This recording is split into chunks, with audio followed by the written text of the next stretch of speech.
Max, have to take your pills. Stuff them, Derek. They're not going to do me any good. Now, don't talk that way. You are going to get well. Want a bet? Give me a cigar. Oh, no. Your doctor said... My doctor is a schnook. His pills, visits, consultations, and he charges me thousands of dollars to tell me I'm dying. Now, I told him. Max, you are not dying. Why is everybody so upset? We're all going to die sooner or later, so what's the big deal? Give me a match.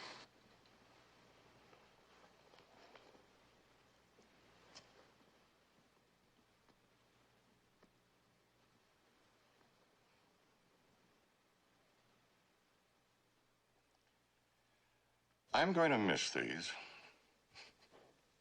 Say, what the hey? St. Peter probably has an unlimited supply direct from Cuba. And as for my cars, they're going to be toys for a man younger than I am. You're incredible, Max.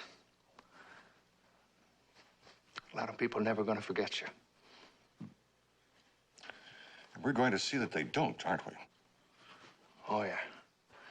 The rally course is all laid out. I have gotten clearances from all the appropriate authorities. And now there's nothing left but for me to die.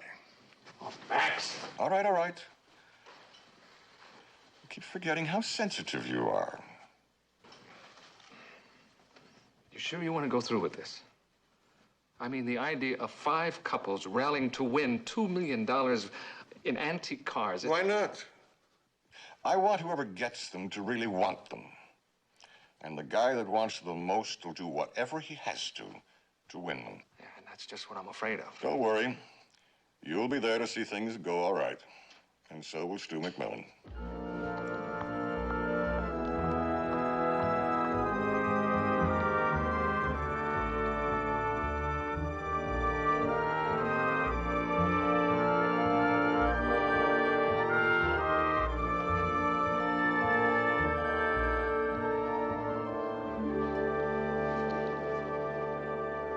Shall we have a seat, please, if you will? Thank you. We are gathered here today at his request to wish Maxwell Abbott Godspeed and a good journey. And he asked me to tell you, his closest friends, not to mourn him, but to rejoice in the knowledge that his road will be straight and smooth as he wends his way to that final pit stop in the sky. And to quote Max again, "When I take the final checkered flag, I do so knowing that I have your love and your prayers." As you know, I've been Max's friend and attorney for the past several years, but some of you know me as the rally master for the Golden State Rally Club, which is held out of Monterey. And this year's event, which begins next Thursday, will be a memorial in memory of Max. Now, some time ago, when Max knew the end was near, he began working long hours preparing a course that would challenge the best of you. So that makes this year's event very special. That and one other consideration. With Max's passing, there are only 5 charter members remaining in the Golden State Rally Club: Stu McMillan, George Nolan, Tom Wheatley, Harry Jerome, and Al Potter. Each one of you 5 has a very special reason for participating in this year's event. Now, he considered all of you dear and valued friends, but what to leave you? Money? Possessions? That which he loved most was always this museum and his prized collection of vintage cars. Therefore, while the other participants will be competing for the usual trophies, Max's will stipulates that the winner among you 5 will inherit this entire museum and every one of its priceless cars. Now, Max told me he couldn't bear to have the collection broken up, so it's a case of winner take all. And he also knew that some of you hadn't competed for some time, so he urged me to be sure that you understood the instructions and the conditions for the running of the rally. So I urge you to take one of these with you before you leave. And to each and every one of you, good luck. Thank you.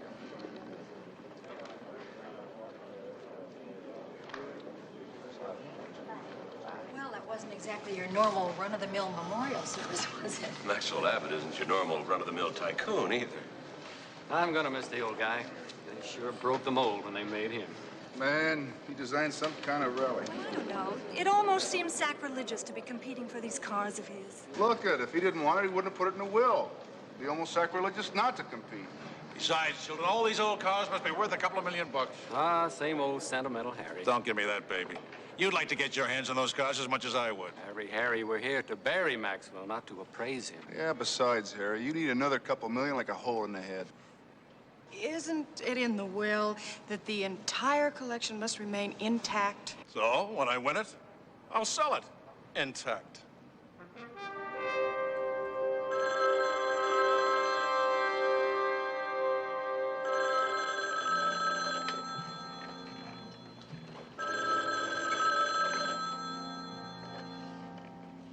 Yeah. That's me. Who's this? Yeah. How'd you find me? Sure, I don't mind picking up a few bucks. What do I gotta do? How much?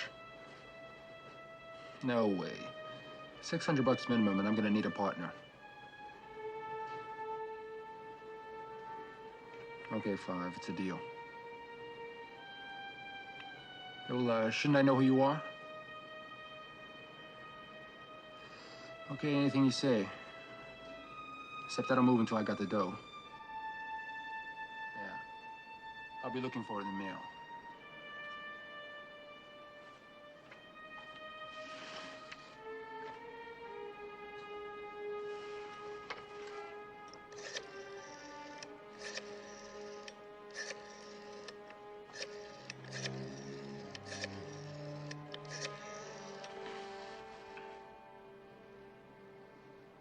Hiya.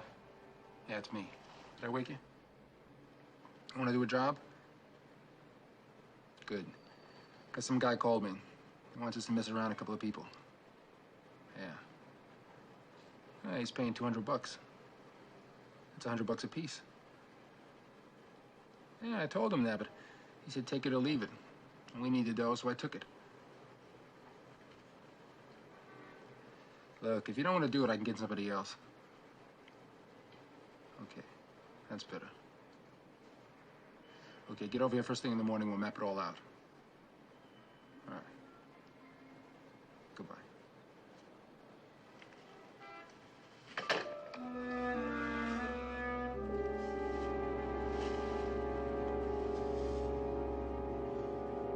Mildred, what about this? Yeah, what about this? You don't like it. I don't like it any more than I did when you bought it 4 years ago. What am I gonna wear? I haven't got anything to wear. Well, what's this, chopped liver? Besides, you're gonna be in a car for 4 days. Nobody will see you from the neck down. Mildred, there's gonna be parties, there's gonna be awards ceremonies, there's gonna be all kinds of things. I have to have 4 separate changes. Okay, what about the blue maternity gown that shows off all your assets? Yeah, that's at the cleaner. No, came back yesterday. You're kidding. Mildred! Mildred. Getting a little claustrophobic. You know, they didn't make sexy maternity things like this when I was your age. You never had any children anyway, Mildred. Well, I might have if I could have sashayed around in something like this. Hey, listen, do me a favor, will you? Pack the rest of this stuff for yourself. I gotta go check dinner. The commissioner will be home in a minute. Ah, forgot to tell you, he's gonna be late. He had to pick up our rally car. Rally car? Hubba, hubba. What's the matter with a station wagon? Mildred, don't you know anything? You cannot drive a station wagon in a sports car rally. It is simply not done. I'm terribly sorry.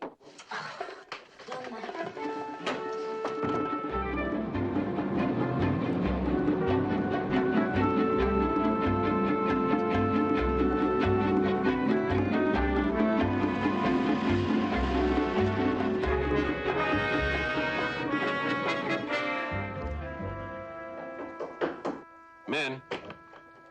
The secretary's gone, sir. A few more minutes.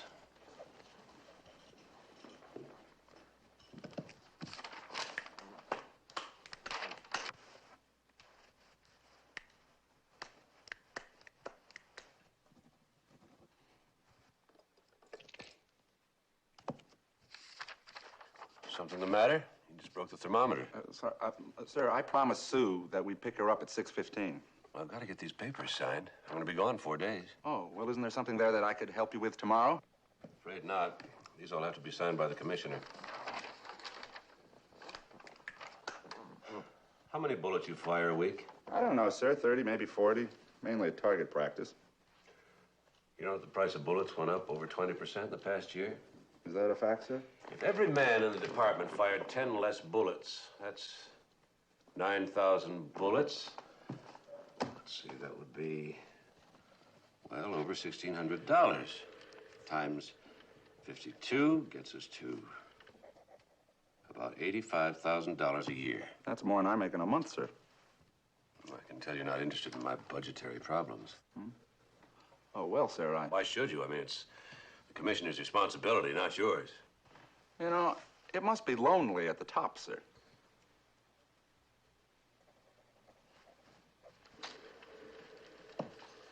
Okay, that does it. Do you mind if I use the phone, sir? No, go ahead. It's a local call. Sure. Yeah, I want to call Sue and tell her that we're picking her up in about, what, 10 minutes?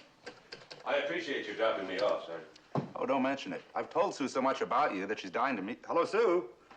Charles here. Well, the commissioner and I are just leaving the office, so we should be there in about 10 minutes. Right. Meet you downstairs. Okay. Charles here? Well, she always calls me Charles. She is a very stylish woman.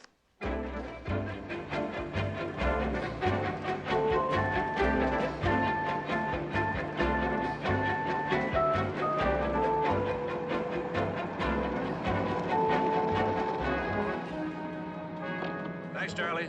You want Sue and me to wait for you, Commissioner? No, I think the car should be ready by now. Thanks anyway. Nice to meet you, Sue. Likewise, Commissioner. Have a nice evening. Thank you, Commissioner. Good luck, Mac. Hello, Floyd. Commissioner. Looks terrific. Looks. Where do you get on the road? Look here, quarter-inch, sheet metal all around. You won't get no holes in your gas tank, or you're all fun. Looks like you and Mr. Tanner gonna have a real smooth trip. I'm not taking Mr. Tanner. I'm just stealing his car. I'm taking my wife.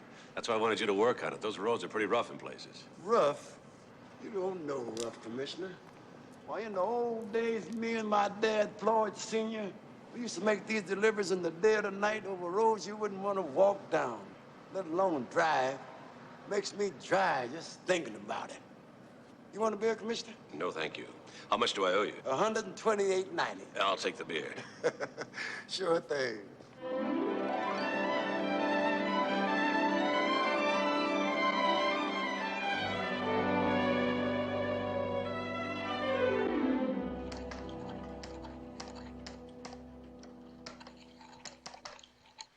Listen, are you sure you want to go through with this thing? Okay, how many other pregnant ladies are going to be in on this road rally? I know I'm doing something wrong. Could have told you that last week when you let the commissioner pledge that car collection to the Policeman's Benevolent Fund if you won. Mildred, the Policeman's Fund is a very good cause. Besides, it would be wrong for a police commissioner to keep $2 million. I'll keep it for him. Mildred. Listen, all I know is there are going to be a bunch of cars running around a bunch of back roads trying to find their way to the nearest bar. It's really very simple. You just follow a certain course at a certain speed. Then the team with the fewest penalty points wins. Oh, sure, it sounds simple. Turn left after the little pig. It's right on State Route 432. Reduce speed to 45 miles an hour and go 1 mile. Turn left at the dirt road at the schoolhouse. Max says the real trick is to stay on course and not get lost, but I'd kind of like to stay on time, too. That's how you're going to stay on time with that thing? This and a stopwatch. Here, for instance, you're going down the highway at 60 miles an hour. And you get a ticket. Haven't you heard they reduced the speed rate to 55 miles an hour?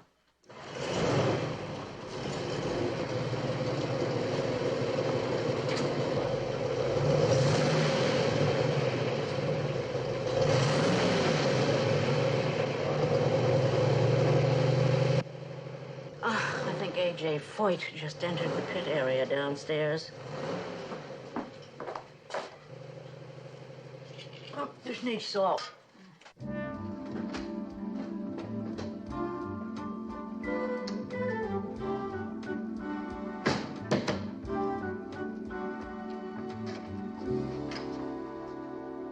Now, since there's 60 minutes in 1 hour and we want to go 30 miles an hour, that's about 2 minutes per mile, right?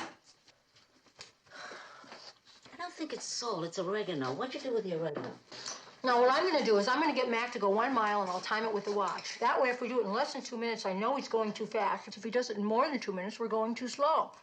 It's really very simple, Mildred. If it's so simple, how come you've been sitting there since 9 o'clock this morning wearing out all those pencils? I need practice. I'm sure I'm going to get the hang of it. She's a beauty. Never mind the flattery. You'll eat when it's ready. Hello, Mildred. Hi, Commish. What a machine. I'd forgotten how much fun it can be driving one of those things. Oh. You know, when my brother was 10 years old, he got a red two-wheeler for Christmas. Had the same look in his eye. Mildred, will you stop being such a party poop? Doesn't this give you the opportunity to go and see your sister for a few days? I knew you'd get around to that. Too much oregano.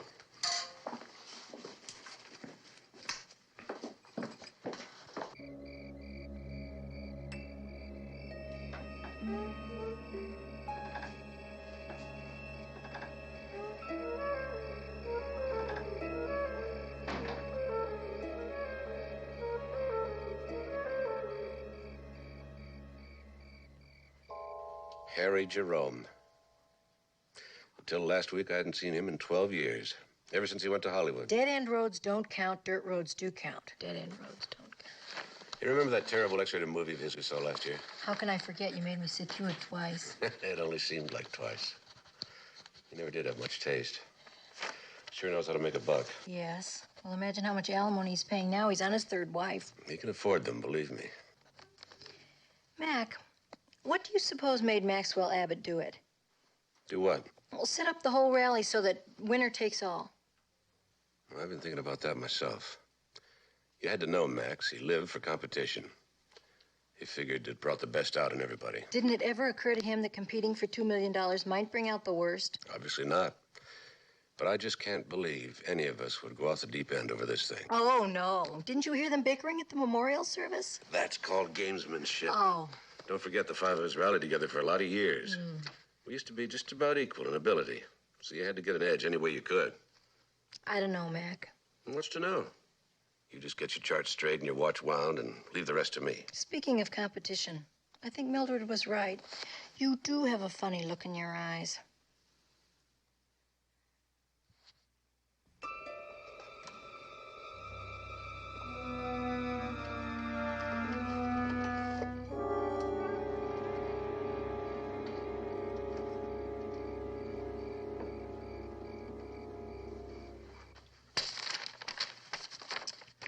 Oh, Mac. I'm scared.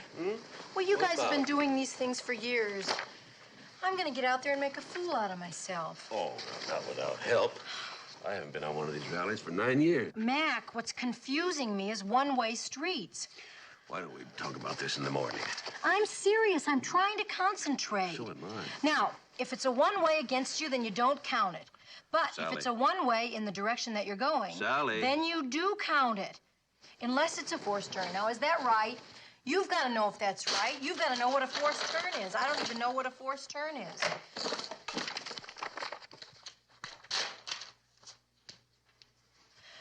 I need practice. So do I. Now. What were we talking about? I don't remember. Neither do I.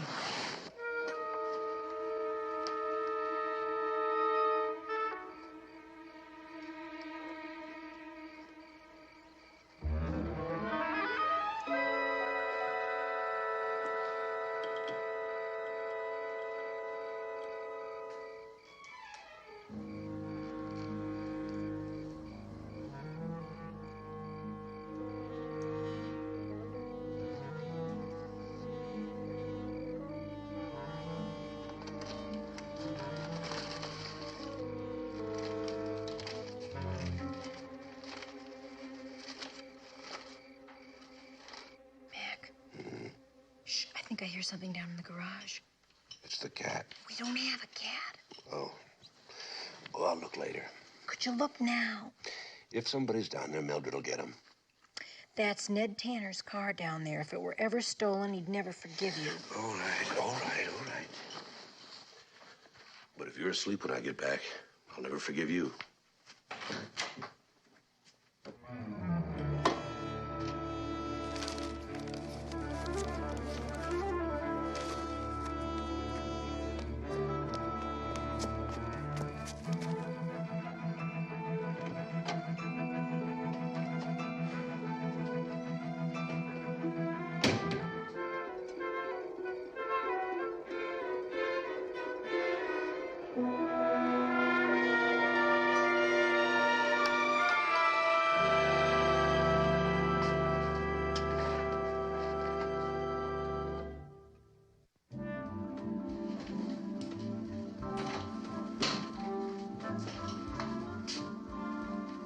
I shouldn't.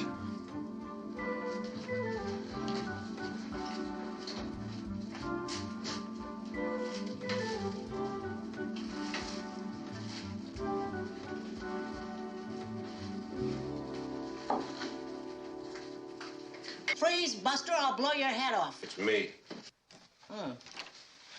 Hi, Commissioner. Gee, you had me scared. I heard somebody moving around downstairs in the garage. It was me. Go back to bed. Oh, really?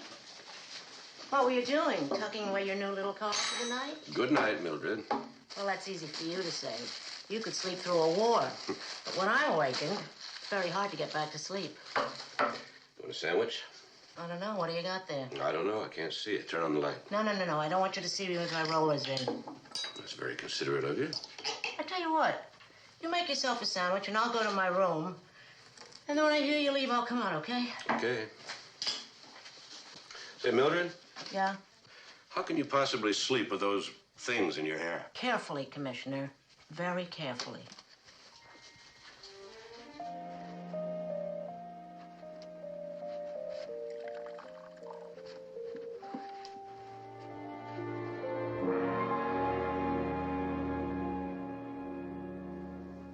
Sally, you ready? Come on, let's go. Let's hit the road. I've just got a few more things to pack, and I'll be ready to go. You had all week to pack. Do you want to take the blue and white one or the yellow one? The blue, white, or yellow what? Never mind. I packed them both. That way you'll have a choice. Now, look, I don't want to have to rush. I want us to just mosey along, stop, have a nice leisurely lunch. I know. I'm ready. You take the green one, the beige one, and the red one, and I'll take this one. What happened to women's lip? I'll get the door. Sport. Oh. Sally? Mac, now you know what you can get us for our next anniversary. There isn't going to be an anniversary if you don't get that thing repacked. Well, you're getting upset. No, I am not getting upset. I'm already there on my way to being furious. Oh, now, Mac, I have to wear something. Besides, I got a lot of really neat new dresses. Well, how are we supposed to fit all of this stuff into that car? Oh. Well, let's leave the brown one at home. We can do without that. Right. The brown one has my stuff in it. Well, you know you always overpack for an occasion. Be careful.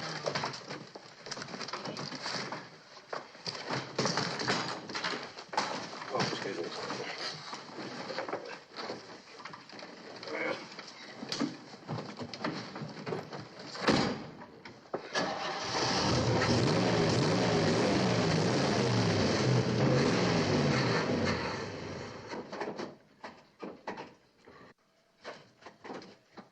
Gee, it's too bad you tried to move this thing. It sounded great standing still. It's getting late, Commissioner.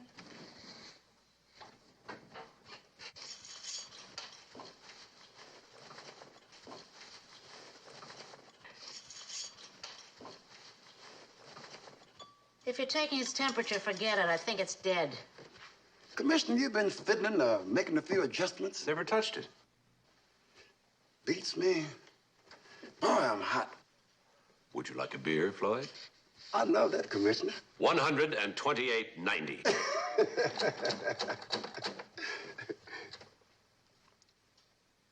I'm a son of a gun. Sugar. Sugar? Looks like someone's having a little joke on you, Commissioner. A joke? Sugar in the gas line clogs up the engine. Well, I don't think that's very funny. No. Well, you better call the tow truck. How long will it take to fix it? Tomorrow, late in the day. Oh. Tomorrow? We have to be in Monterey this afternoon. Registration at 3 o'clock.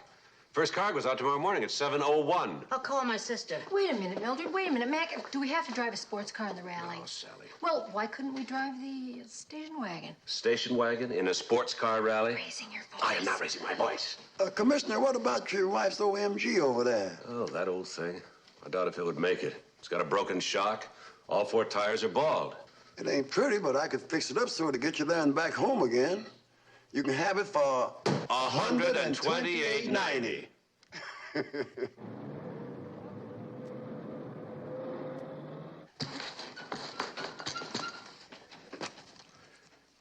Well, there's no way we're going to get this one in. It's as simple as that. You can't leave that one behind, Mac, because it's got a lot of very important things in it. What, for example? Well, for example, it's got your underwear. Oh, well, something's got to give. Just take those out, will you? Put them on the ground.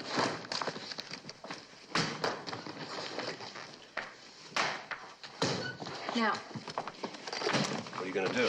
I'm simply going to take the contents of suitcase number 4 and redistribute it among the contents of suitcases number 1, 2, and 3. It's a simple law of physics that you can't diminish volume by rearranging mass. I never heard of that law. You never took physics. Nonetheless, it's canceled out by my law. Which is? Which is I never wear the same outfit twice on a road rally. Now, just close this one up, and then close that one up. Put them in the car, and we'll be on our way.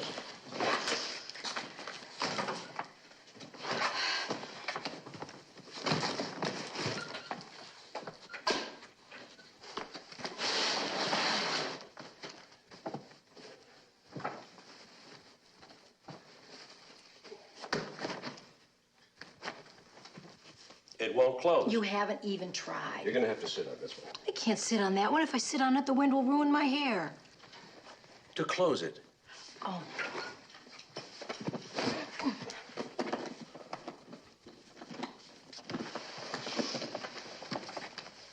There.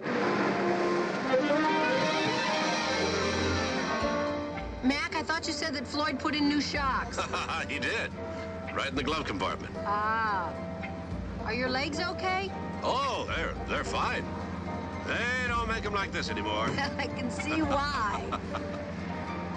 I still say that we should have brought that red suitcase. This is not a fashion show. Just because you don't care what you wear. I mean, that hat, that must be 10 years old. 20. Won in my first rally. Use it as a good luck charm. You couldn't have dry cleaned it?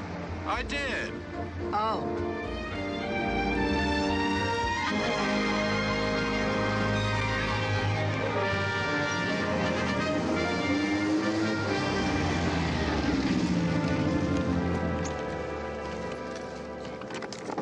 Come on, Mac, get the luggage. I'm dying for a shower. You'll have to take one for me. Why? I'm stuck. What? My legs won't move. Did they fall asleep? No, they're wide awake. Come on, take my hand. It's gonna Ready? hurt. No, it won't. There, how'd that feel? I was right. It hurt. Oh. Commissioner, Mrs. McMillan, you all right? Hi. Of course I'm all right. Aren't you supposed to be competing in a Corvette? It's too long a story.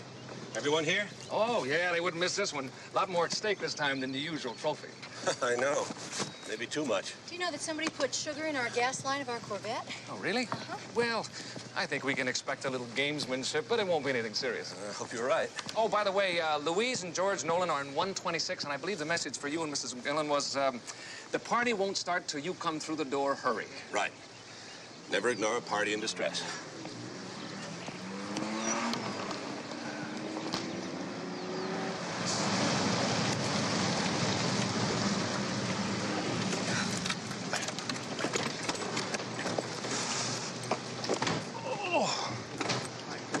Killing me. I'm gonna drive 1,000 miles in the next 4 days. $2 million, Harry. That's how. Here, make yourself useful. That's what I love about you, Harry. You're so gallant. Tom! Della! Harry! Tell her I got the same old shag. You better believe it. Harry, you look just dreadful. Not half as dreadful as you're gonna look when we win this rally. Della, you look marvelous. Ah, don't flatter me, Harry. I'm still going to tell you what I thought about that last picture of yours. Oh, spare me. Oh, you guys didn't get a chance to meet my wife at the memorial service. Tom Weekly, my favorite heart surgeon. Della, my wife, Gwyneth. Hi. Glad to meet you. Listen, why don't we go in and join the party? The ball and chain here is a little tired. How about a rain check till tonight? Okay, 6-ish. You're on, you're on. Nice to meet you. say one thing about Harry. Time certainly hasn't dimmed his eye for talent. Yeah, the names changed, but the faces all seem the same. What wife is that? Third, fourth? With Harry, who counts? Have you seen my pills? I put them in the small red suitcase. I didn't think you'd need them so quickly. Who is the doctor around here? Tom, these rallies are supposed to be fun. Not this one, kiddo. Then why did we come? Because if I lose that malpractice suit, even with the insurance, we'll be in hock up to my stethoscope. So Max Abbott's little games have become quite a bit more than that.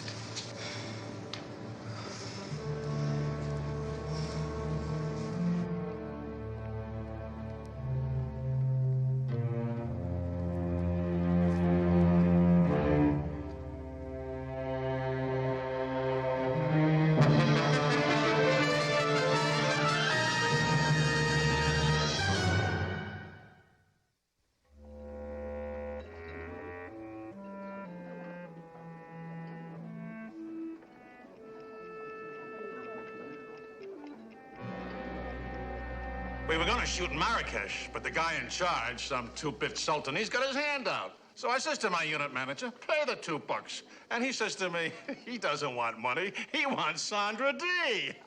Well, the guy's crazy. No way I could give him Sandra D even if I wanted to. But no Sandra D, no picture. Seems this guy's got all her old pictures in his palace and he runs them over and over again. Harry, would you get me a drink? Will you pipe down? I haven't finished my story yet. You can say that again. Hey, Copper, let me buy you a beer. No, thanks, Al. Seen Sally? We're all gonna meet later on for a drink, aren't we? Oh, no. Maggie and I are going to turn in early. Want to be on our toes for tomorrow. You really want those cars, don't you? No, that isn't what I really want. The truth is, it looks like maybe, just maybe, I'll be coaching Big Ten football next month. Hey, that's great. Yeah, 10 years coaching high school kids. It's been a long time coming. I know Maggie'd love to win that thing tomorrow, but I don't know. All that money, it scares me. Yeah, well, don't get too scared. Now, the pace car, probably the rally master, drops one of these sacks of flour at the intersection. Right, and you can't miss it because it makes quite a mess. Well, how do you know which direction to turn? Ah, that's just it. Now, he drops another sack about 200 yards up one of the roads. Now the guessing game starts. You drive to the right. If there's no flour, you try left, or straight ahead until you come across another flour mark. Mac, the last day sounds terrific. George has just been telling us all about the hare and the hounds. Oh, those little bags of flour. They're bringing that back again. Oh, that's for us old-timers. It's quite a thrill, you know. Hello, Della. Where's Tom? Hi. Oh, he's complaining to the rally master. What about? Well, when we came out this morning, we found our distributor cap filled with modeling clay. Well, now, that is strange. When I came out to pack up the car, all 4 of my tires had been slashed. I thought it had been one of the neighborhood kids. Mac? They put sugar in our gas tank. Mac, you know, Tom seems to think it may be Al Potter. Oh. Up to some of his old practical jokes again. No, Del, I don't think so. I mean, I think Al's outgrown that sort of thing. Excuse me. It was really terrible, Derek. We're here for a good time, just right? take it Well, you easy. better find out who it is before I do. Trouble, huh? Well, it appears we have a practical joker in our midst. So I hear. You know, a rally for just a trophy is one thing, but a prize worth over a couple of million. I know. I tried to talk Mr. Abbott out of it, but no, he wouldn't listen. Well, it's not too late to call it off. Why, just because somebody's trying to scare off the competition? No, Commissioner, I can't do that. You know the rules. No protests, no time allowances. Press on regardless. Winner take all. Excuse me. Yes? This is Derek Quigley. Yes? There's a bomb planted in the room. It's gonna go off in exactly 4 minutes. What? Who is this? Clear out the room, Quigley. You've got less than 4 minutes before the bomb goes off. Now, don't say you weren't warned.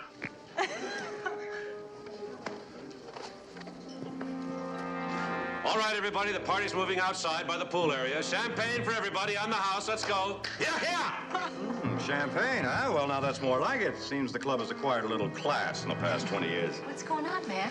Sally, I'll meet you outside. Something wrong? Tom, take Sally outside, will you? Is something Now wrong? move. Did you find anything yet? No, look by the bar.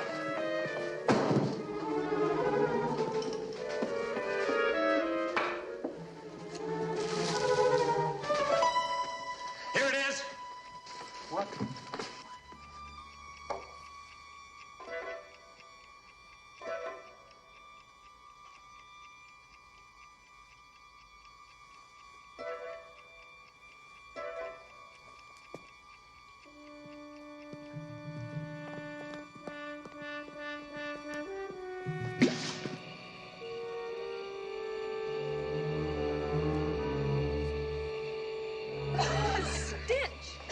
Looks like this rally's gonna be a real stinker, folks.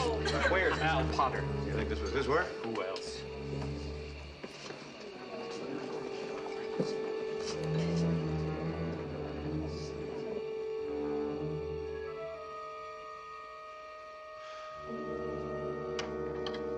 Excuse me?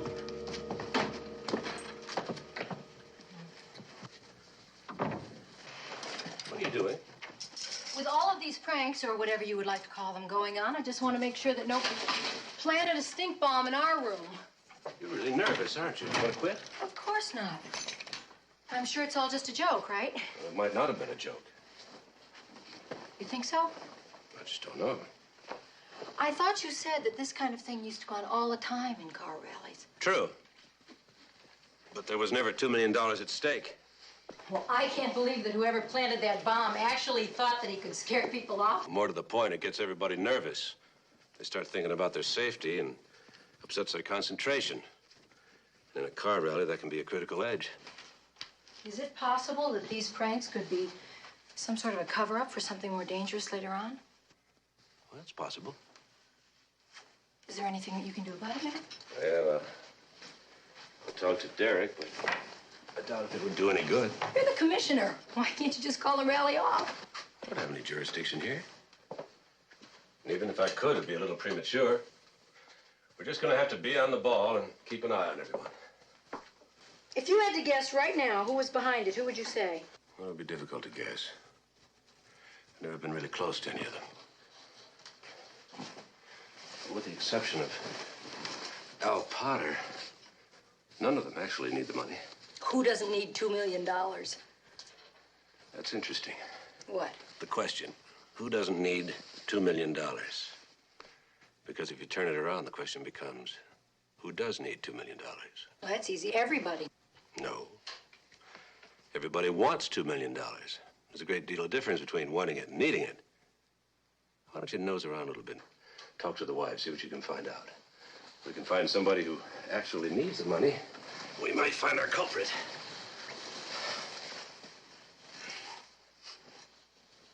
Good night.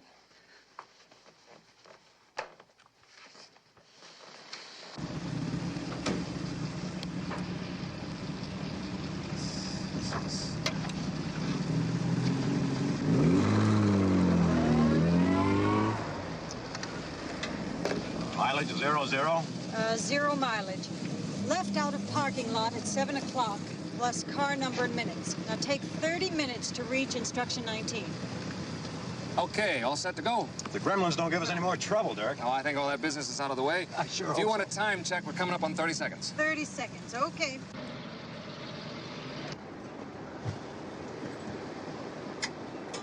Isn't Harry Jerome a little old for his wife? Isn't that what your mother keeps saying about me? Mark. Thank you. Morning. Morning. All set? Right. Got the instructions, Sally? Right here. Whoops, 2. Where's page 1? What's the first instruction? I don't know. Hang on a second. I think you better check your timepiece. It looks to be 6 seconds slow. What? Somebody's mixed up all my pages. I thought you checked this watch. I did last night. What's the next instruction? Oh, right here. No, 6. 7.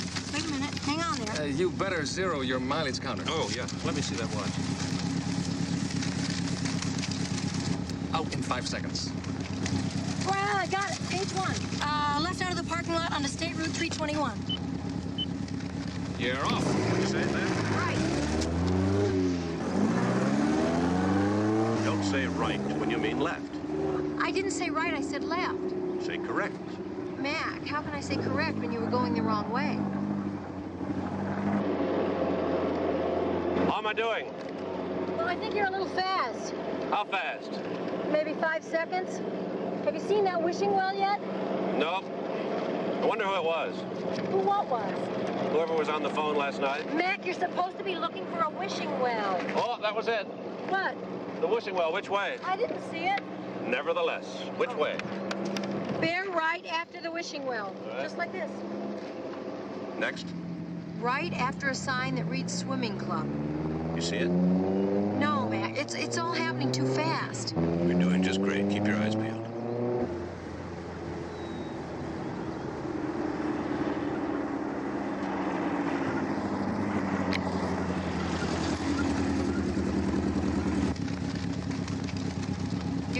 one, right? Right. Hey, the folks did just fine here. Only 3 points. 3? That's right. Looks like he didn't fall for that billboard back to the last turn. Billboard? Sure. The one that said swim club, not swimming club. That fooled a lot of them. You two are pretty sharp. That's us. Sharp. We got a 3. Re-zero your counters. Come on. This is gonna be fun. Ready? Go.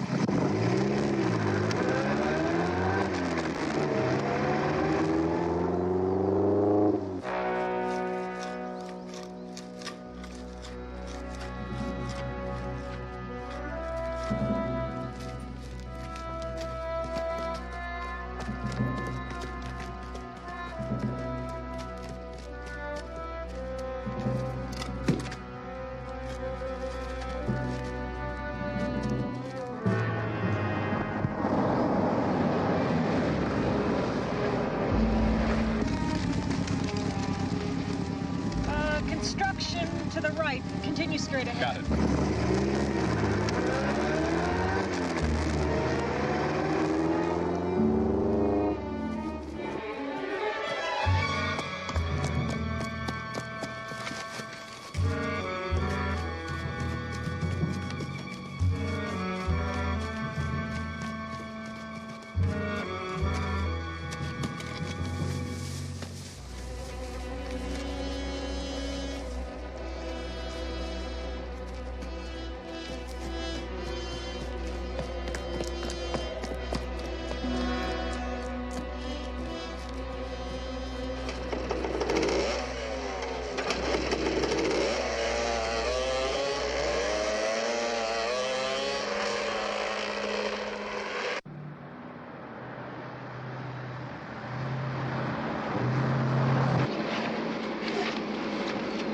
You sure about the speed?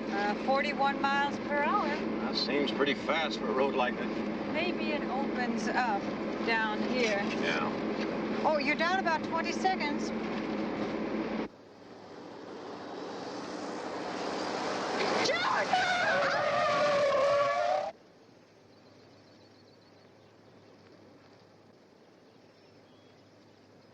So after I married Harry, he wouldn't let me do any more movies.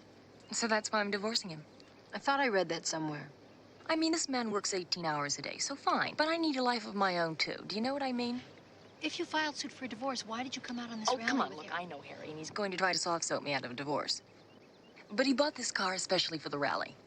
So I figure after it's over, I get to keep the car, right? Oh. It's a nice car, don't you think? Very. What do you think takes him so long to get gas? I don't know.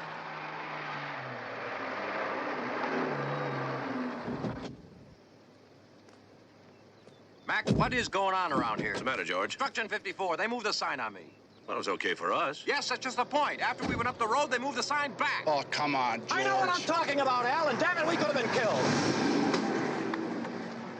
Where were you 20 minutes ago? Now, George, just a minute. I'll tell you where we were 20 minutes ago. We were down the road running this rally the way it's supposed to be run. 49 points for 7 checkpoints. I'll tell you something, pal. You don't get that kind of score changing signs down the road. So whatever you're thinking, you can forget it. Oh, Louise, that's awful. Mac and I aren't doing very well, but we haven't had anything like that happen. I'll tell you, George is not imagining those things. That sign was moved.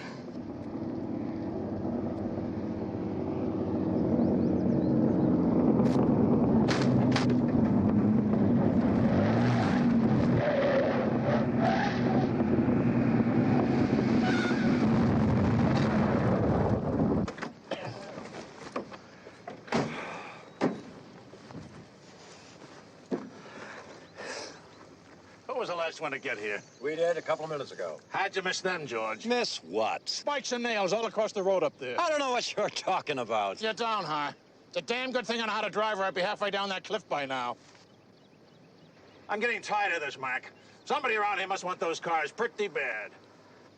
Maybe it's our practical joker friend here, Mr. Potter. Hey, if you can't handle it, why don't you pull out of the rally? I didn't say anything about quitting, but I promise you this. If I find the clown who's pulling these stunts, he's going to be one sorry guy. I don't care how big he is.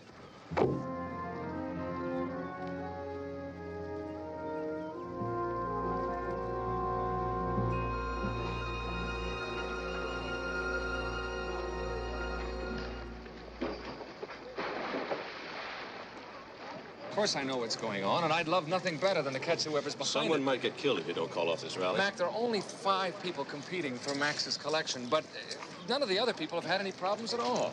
Now, if one of you 5 wants to quit, that's fine. But I don't think it's fair to penalize the entire rally. Anyway, Mac, you heard them this afternoon. They're all angry, but they're not scared. I, on the other hand, I'm not angry, but I am scared. I'll talk to them, Mac. But if they won't listen to you, they're sure not going to listen to me. I think the whole problem is it's an ego thing. Nobody wants to be the first one to quit.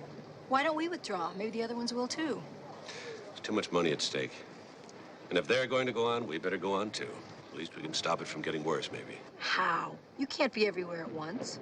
Besides, any one of the 5 of them could be behind the accidents. Any of the 4. 5. George Nolan, Al Potter, Tom Wheatley, Harry Jerome, and you. You're right, 4. Anyway, I've got a call in to Enright. And I want a shower for dinner. Is that all? Ha! I want a steak. Ooh, was that a good dinner, but am I stumped? I think we ought to turn in. We have a big day tomorrow. Would it disturb you a lot if I were to stay up and watch a movie on TV? I can't sleep on a full stomach. Lie on your back.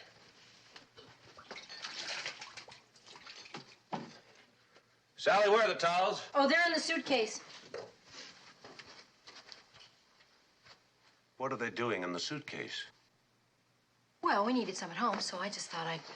Sally, you're a police commissioner's wife. Oh, don't be such a cop. Everybody pinches a towel now and then. Besides, it's not really stealing. Sally.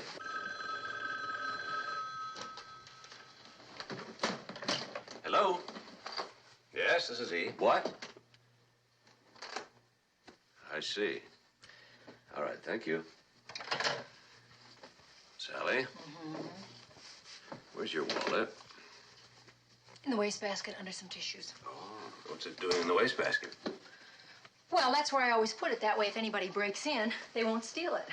Thanks for reminding me. It's gone. My wallet is gone. My credit cards and all my money and my cash and everything. They have it downstairs at the desk. Aha! Did they find who stole it? The maid came in, turned down the bed, emptied the wastebasket. The desk clerk said he'd hold it for ransom until you returned the towels. Well, would you be a dear and go down and get it for me? Mm-hmm. Oh, I have to put up the top anyway. And I want to check the stopwatches. Mac? What are you trying for, a New World's record? Well, I just want to get it set for tomorrow morning's panic. Oh.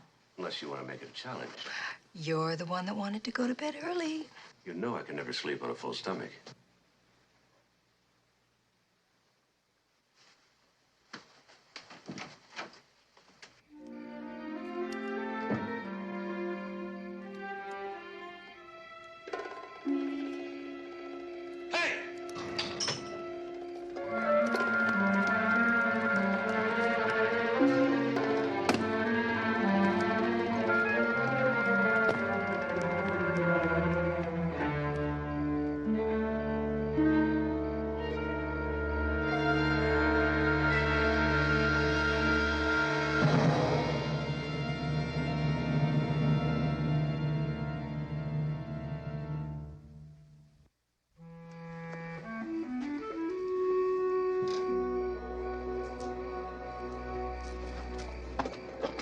Did he get away, Mac? Did who get away? Oh, man, I followed you from your room. Did you see who it was? No.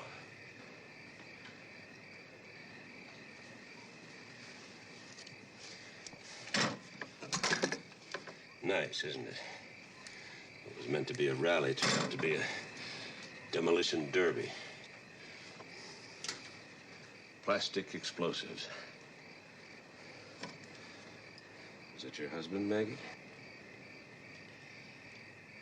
I don't know. I've known Al a long time. Well, at least long enough to know that he was an explosives expert in the Army. I'm so scared for him, Mac. He wants to win so badly. Why? Why would he take the risk of getting caught? Just when he's on the verge of the biggest break of his life. The Big Ten coaching job. Yeah, he told me about it the other night. It is just not so. There is a boy on Al's team, Mark Shea.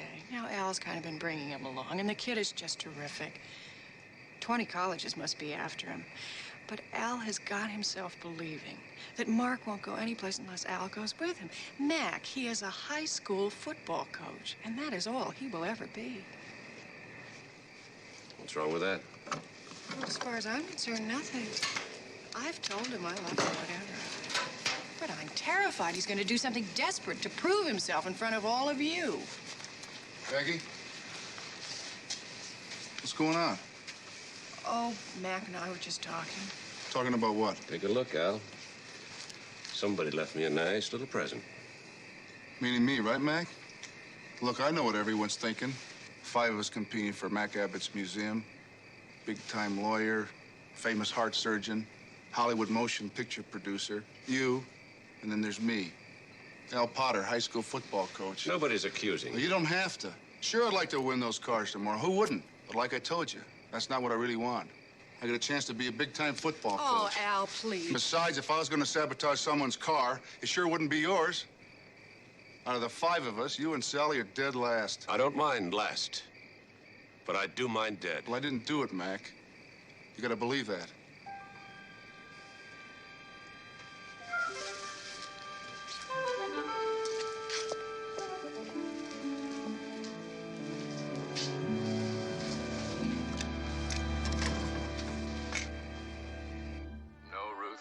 There's no life for us out there. We have no tomorrows, only yesterdays. Bittersweet yesterdays. I'll go to Charles. I'll tell him. Tell him what? That Billy's not really his son? That I'm not really your brother? That you're not really the daughter of Oliver Thornbrook? Hi, Mac. I'm watching the best movie. It's terrible. Yes, operator, this is Mr. McMillan. Would you replace that call to San Francisco, please? Sally, turn that off. And if Mr. Enright isn't there, would you try his home again, please? Thank you. What is it, Mac? You're better off not knowing. That bad? Don't ask. Don't tell me. Tell me. Somebody did a little maintenance work on our engine. It's plastic explosive. Why did you tell me? Do you mean that someone's trying to kill us? I don't think so. Not enough explosive for that. Just enough to blow up the engine and keep us out of the rally. Hello? Yes, thank you.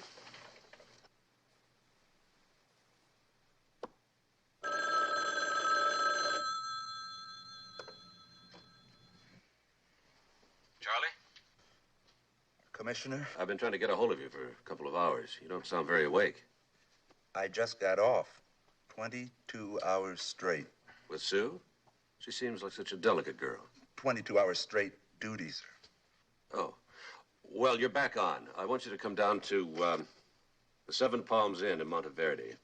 Identify yourself with the manager and then be ready for when the rally cars come in tomorrow afternoon.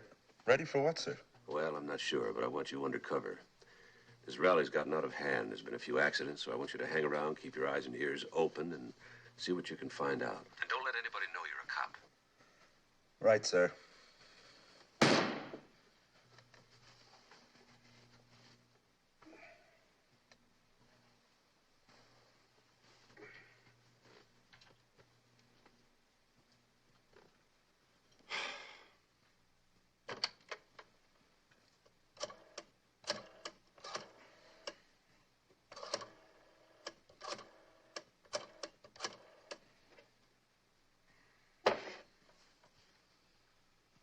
Hello, Sue.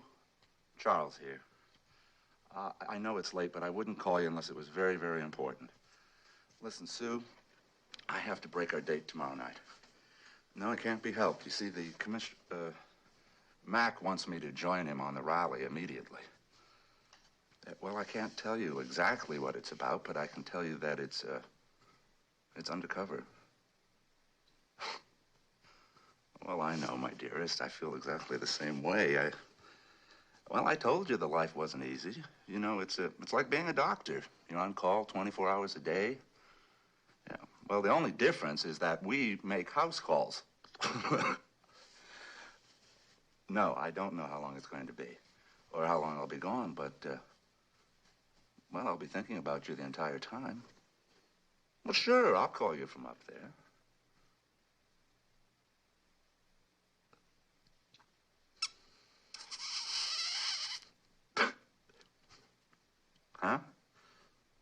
You what? You promise? Yeah, well, I'll give you a call the moment I get back. Sue, you know, I haven't said this to very many women in my life, but you satisfy something very deep inside me. Yeah. Me too. Bye.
Are you sure you don't want me to keep time?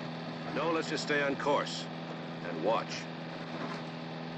What instruction are we working on? We're working on right at a yellow bell.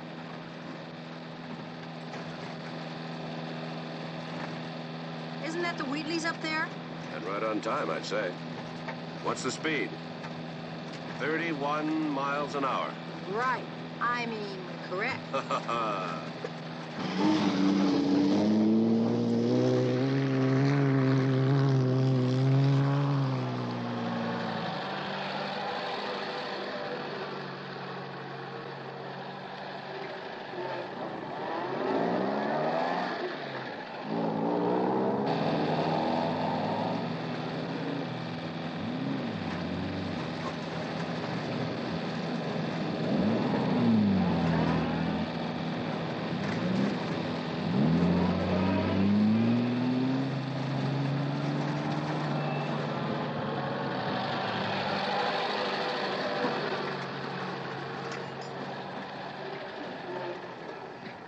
Isn't the next instruction right at the yellow bell? Uh-huh. I guess the Wheatleys didn't see it. They'd have to be blind to miss that sign. Everybody can make mistakes. Not Tom Wheatley. Not that kind of mistake.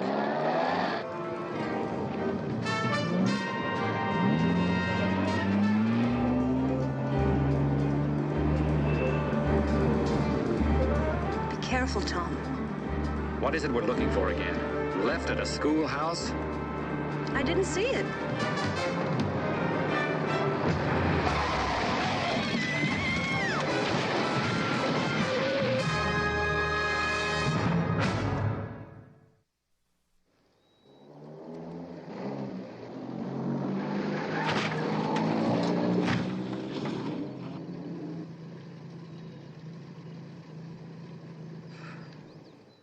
You all right, kiddo? Huh? I think so.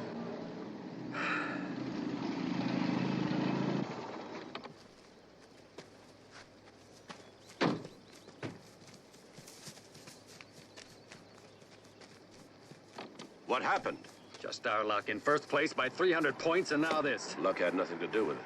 Well, I should have known there was no schoolhouse down this cow path. Schoolhouse? Anybody hurt? Nah, we're all right. We're all right.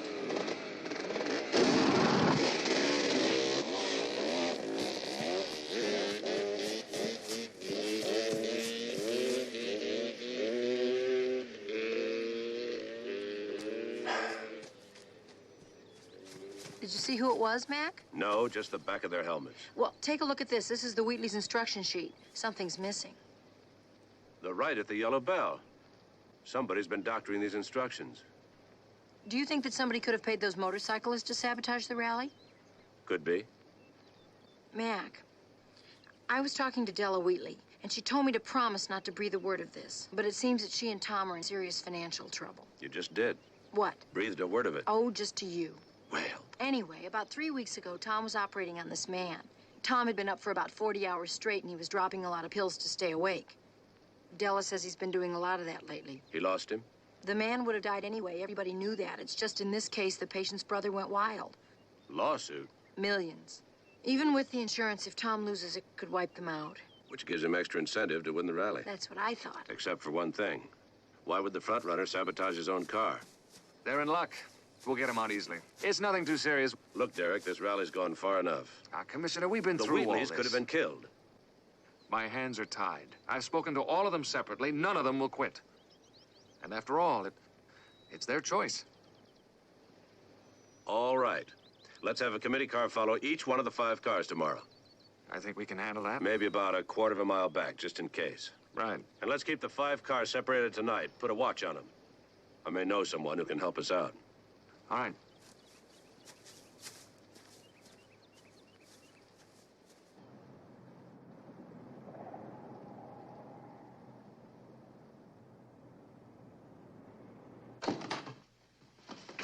Let me get the window for you, sir. I think everybody heard you, Sergeant. Your disguise is magnificent. Oh, well, thank you, sir. Mrs. McMillan? Sergeant, you look awful tired.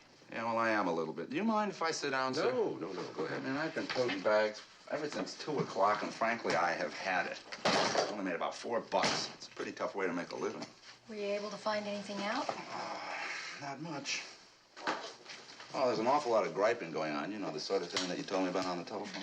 There are a couple of guys on motorcycles who set up an accident this morning, but by the time I saw them, Enright. Sir? Why don't you get some sleep? I'm going to need you tonight to watch the parking sir, lot. I'm fine, sir. Sergeant, how about a cup of coffee? No, thanks, Mrs. McMillan. I mean, if I could just lie down for a couple of minutes, I'll be fine by this evening. You don't have a room, do you? Well, why don't you take this bed? Give us 10 minutes to freshen up and get out of here, and then sleep here. Okay, thank you, sir. I'll wait for you downstairs. Oh.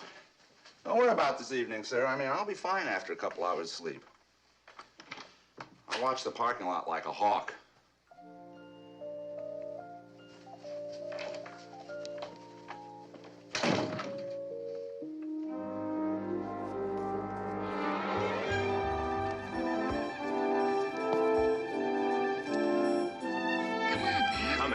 Coming.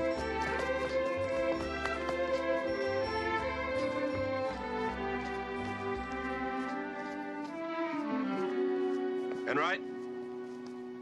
Morning, Hawk. Anything stirring? No, not even a mouse. Good morning, Mrs. McMillan. Hello, Sergeant. Sir, no one's come near those cars all night. Except for Mr. Quigley, the rally master. He just wanted to check how I was doing. All right. Drive down to Barclays Inn in Casa Marina. But first get some rest. Thank you, sir. Bye, Sergeant. Well, we're off. Mm-hmm. They're the Nolans. Hi. Morning. Good morning. Hi, Sally. Morning, Mac. Sally.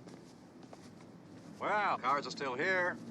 It's a good sign now, isn't it? George, I wish I could convince you all to stay off the road today. Don't you think you're making too much out of these little incidents? They're not incidents. Somebody might get seriously hurt, even killed. All right, Mac, let's put it on the table, shall we? Because of one little disaster the first day and on the Wheatley's accident yesterday, Harry and Gwyneth are in first place by several hundred points. I do not expect them to remain there. Harry doesn't rally well enough for that. The cars can't mean that much to you. On the contrary, Sally, they mean everything to me.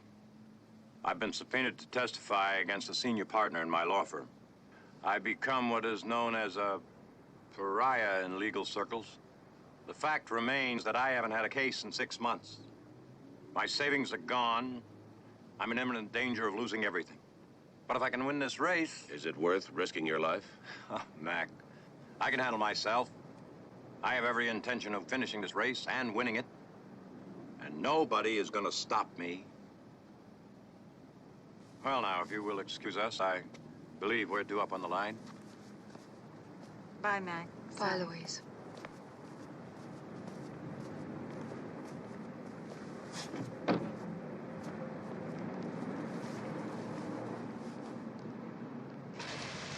Sure. It's nice and quiet. Any trouble? Well, there's always a few that get lost, but if you mean any more trouble, we haven't heard of any. Hi. 32 minutes and 19 seconds. How's it going? Well, we haven't been run off the road yet. Better than that. 11 points through 6 checkpoints. How's that? And a 0 on this one. Well, we'll be way out in front by the end of the day. Harry and the others don't have a prayer. You know what your trouble is, Mac? You think cop 24 hours a day. You're expecting trouble around every little corner. Car, coming fast.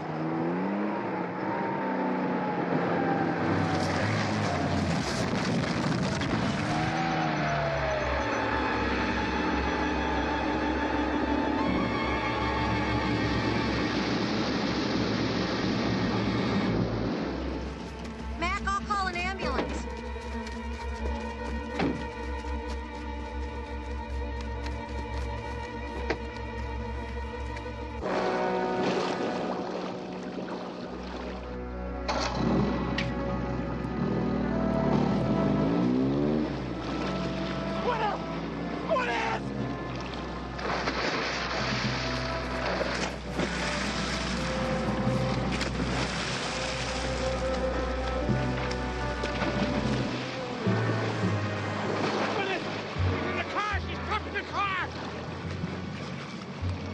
Can't get her out!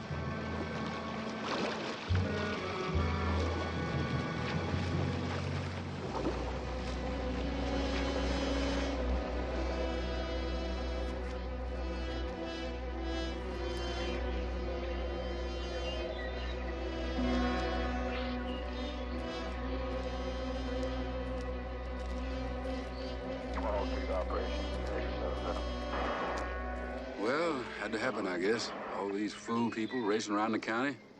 She's a pretty young thing. My fault, Mac. All my fault. If I hadn't been trying to make up time, I could have handled it. You said you had no brakes. They just went. I hit the pedal and nothing. Who was following you in the committee car? I was. Just like he says. He was picking up speed going down that downgrade. I could hardly keep up with him. I still think if I hadn't been trying to make up time and going a little slow, I could have handled that curve. Was the car ever out of your sight? No. Well, except when we stopped for lunch back at that hamburger stand in Centinela. And you didn't watch the car? Well, there was so many people there, I didn't think. Harry, I'm very sorry. Are you, George?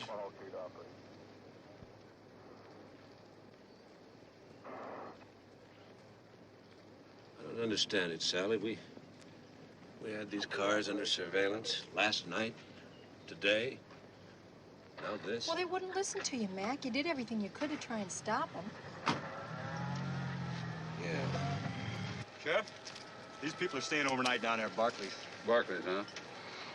All right, get on over there and tell whoever's in charge I'll be coming down and putting a stop to Sheriff, these shenanigans. don't you think you ought to take a look at that car before they tow it away? Well, them little cars all look alike to me. Good looking thing, but I wouldn't be caught driving one myself. I thought you might want to look at the brake line.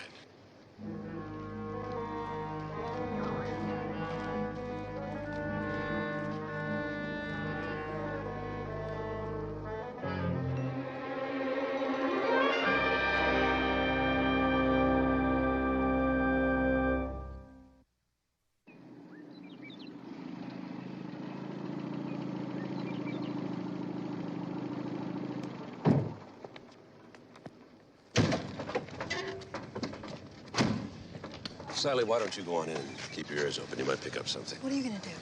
Well, I'm going to stick with the sheriff. Do you think you can handle this, man? Oh, he's a lot smarter than he lets on.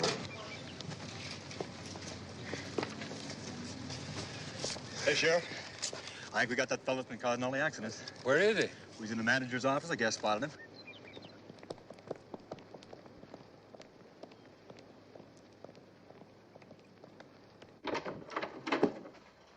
Enright. Commissioner, am I glad to see you? You two know each other? Well, what does he mean, Commissioner? Sheriff, may I present Stuart McMillan, Commissioner of the San Francisco Police? I work for him. Oh, that McMillan. Now, why didn't you say so? Well, I don't have any jurisdiction here, Sheriff, so I... Well, that's true, but Corvallis County is always happy to cooperate with law enforcement people, whatever the circumstances. Someone want me? You in charge here, son? Yes, I'm Derek Quigley. I'm the rally master. Well, you're not mastering anything for a while. This rally stops right here and now until me and my deputy can find out what's going on. Just a minute, Sheriff. You? Just a minute, son. Now, I'm confining everyone to this motel until we have a chance to question everybody. Now, we're friendly folks here at Corvallis, but we know our job. Big city or small town, it's all the same, huh, Commissioner? Charlie, tell me something. About what, sir? How in the world did you manage to get yourself arrested? I don't know. It was a humiliating experience, I can tell you. I was just catching a few Z's. What? Z's, sir. Sleep. Oh. Shut-eye. Anyway, I was in the lobby, and all of a sudden this deputy wakes me up and asks for my identification. Well, naturally, I wasn't carrying any, being undercover and all. And the next thing I know, he's got the cuffs on me, and he tells me that I look about as much like a bellhop as his mother-in-law. You should have told him to call me. Well, I didn't want to blow my cover, sir. I think he was wrong. About what? Well, except for the circles under your eyes, you look very much like a bellhop. Thank you, sir. Come on in. Hi, Mr. McMillan. You know, Commissioner, everybody had lunch at that hamburger spot. The Potters, the Nolans, and the Wheatleys. So any one of them could have gotten to that Datsun. But if you ask my opinion, there were just too many people around. You know, I just can't believe that any of them would be capable of murder. $2 million is a lot of motive, sir. Yes, but for whom? Sally, what's that? Al Potter, for one. Of them all, he makes the least amount of money. And that bomb that was planted in your car? No. They're all broke, with the exception of Harry Jerome. Mac, it says here in this magazine Just a minute, Sally. For instance, George Nolan is broke. Well, you'd never know it from the car he drives. All the more reason why he's desperate to win. And Tom Wheatley? Fellas, Yeah, well, he's your guys, type. hey. Hey, maybe it's none of them, sir. What? Well, none of the men, that is. But have you ever considered that it could be one of the wives? Mac? That's interesting. Mac? Frankly, I hadn't. Mac? I'm sorry, Sally. What is it? Mac, I've been reading here in this magazine. They've got pictures and everything. Shh. What is it, sir? Let's go, Charlie. Sally, call the sheriff. Have him seal off the whole motel area and keep everybody out. Sir, you've got the hearing of a cat. Operator, this is Mrs. McMillan. Can you get me Sheriff Faraday? It's an emergency.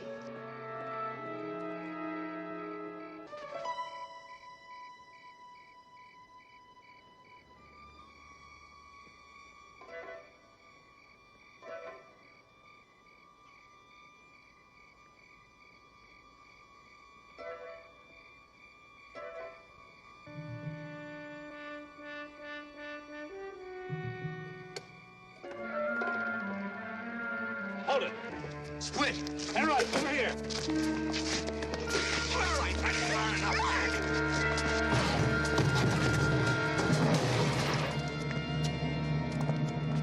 All right. I just want to get out of here, mister, that's all. I don't want to have to hurt you. Ow! Oh, pardon me, miss.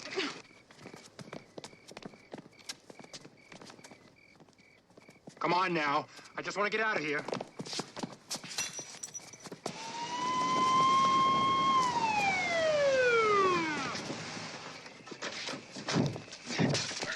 All right, you're a tough guy. Just quit trying to break my arm. Joe Smith, huh? I guess you must be Jane Doe. Here's his ID, Sheriff. His name is Joseph Smith. That's so, huh? What's your name, young lady? Golden Meyer. That's not going to help. It's Bessie Long. Listen, Sheriff, you want to toss us in your jail for a few days, go ahead. Me and Bessie been busted before. Ain't nothing new. Few days, huh? First-degree murder is worth a lot more than a few days. Murder? Mm-hmm. Girl was killed on a rally this morning. Looks like somebody cut the brake line on a car. Well, don't look at us. We don't know nothing about that. You've been causing a lot of trouble. Oh, joke, sure. We're cutting a brake line? Not us, brother. Why don't you tell us about it, son? Nothing to tell. Some guy paid us $500 to run around changing the signs and covering up the clues so there'd be trouble in the rally for some of the cars. Who was the guy? Some guy, that's all. I never saw him. He gave me a call about a week ago. Mailed me $250. And he said the rest would follow after the rally was over. How did the money come? Cash? Yeah, he never gave me his name and I never asked. Listen, mister, for $500, I don't mind playing some stunts. But I never cut nobody's brake line. Sheriff? I just got a call from the hospital. That woman's husband's down there trying to claim the body. Now, doctor won't let the body go, Sheriff. And this fella, Jerome, he's raising all sorts of hell. All right, I'll talk to her. Culpepper, take these two down to my office and hold them till morning for Judge Tuttle. Sheriff, would you mind if Sergeant Enright and I went down with you? I was hoping you'd ask.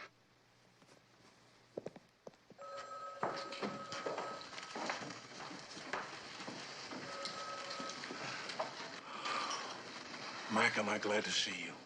Can you talk some sense into these people? Easy, Harry. We'd like to oblige you, Mr. Jerome. You can oblige me by letting me take my wife back to Los Angeles for a proper burial. Mac, they're talking about an autopsy. That's the law, Mr. Jerome. Anytime we get involved in a violent death. You took out life insurance on Gwyneth, didn't you, Harry? Yes, as a matter of fact, Gwyneth insisted on it for both of us. Well, what's that got to do with it? Well, you wouldn't want any trouble with the insurance company, now would you? Well, frankly, I hadn't thought about it. I just wanted to get out of here. But I suppose you're right. Call it off, Mac, before somebody else gets hurt. It's not worth it. I think it already has been called off, courtesy of the Caballos County Sheriff's Office. Well, I don't know how they're going to resolve it.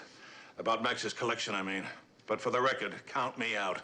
Let the others fight over it. Mr. Jerome, would you come with me just for a minute, please? That was quick thinking about an insurance policy, sir. Most men don't insure their wives. It's just an educated guess, Charlie. Before Harry Jerome became a producer, he made his first million in the insurance business. Well, he even told me he insured all his wives. Come on in. Hi, Mac. Hi, Sergeant. How did you do? How'd it go?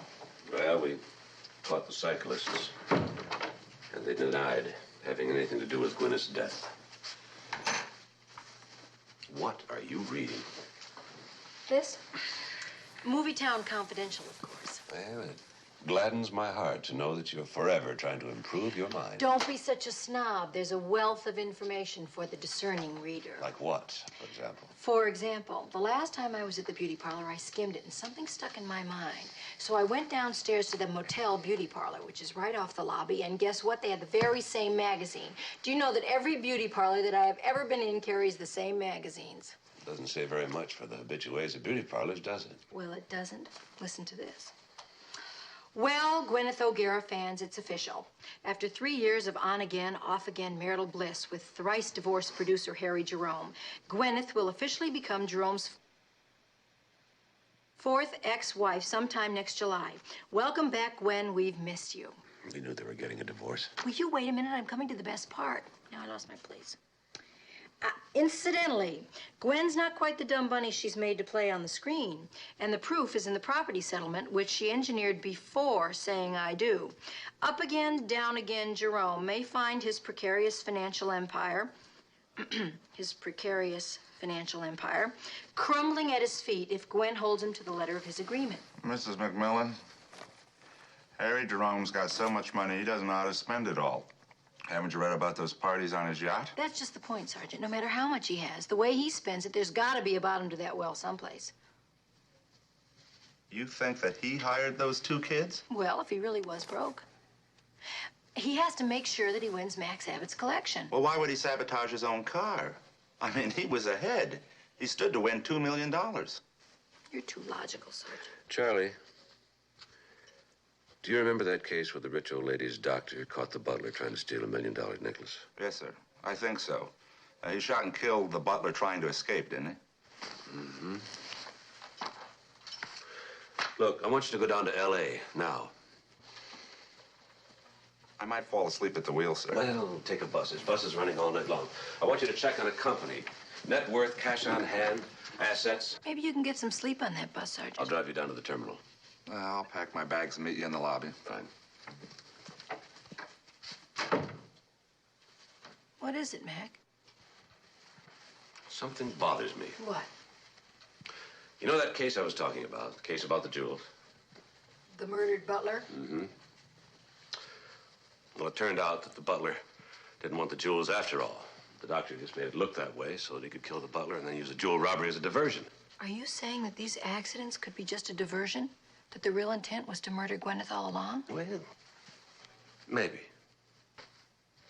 If Harry faced a huge community property settlement, now he not only saves all that money, but he gets a nice, fat, possibly double indemnity insurance payoff as well. Even if you could prove that those kids cut Harry's brake line, how could you prove that Harry hired them to do it?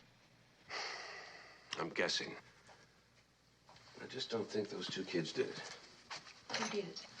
I'll let you know in the morning.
Nothing like an early morning swim. Yeah, I've been there. Exactly where did that car go off the road yesterday? Right about there. Commissioner, I don't mind helping out, but I'd kind of like to know what's going on. I'm trying to prove that an accident was really a premeditated murder. You know the brake line on Harry Jerome's car was cut. Yeah, we sure have had a lot of accidents. But it was cut completely through. Now, if it were cut completely through, he wouldn't have been able to control the car on the road at all. Yes, but then how... I think it was cut after the car hit the water, and I think there's something on the lake bottom to prove it, like a knife or something.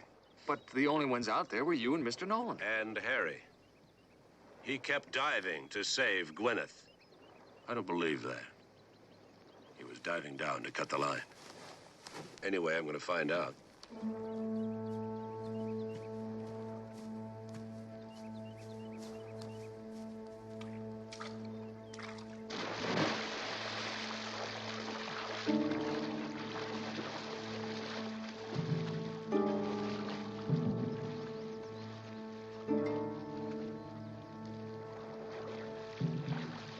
I think it's about here.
I think so.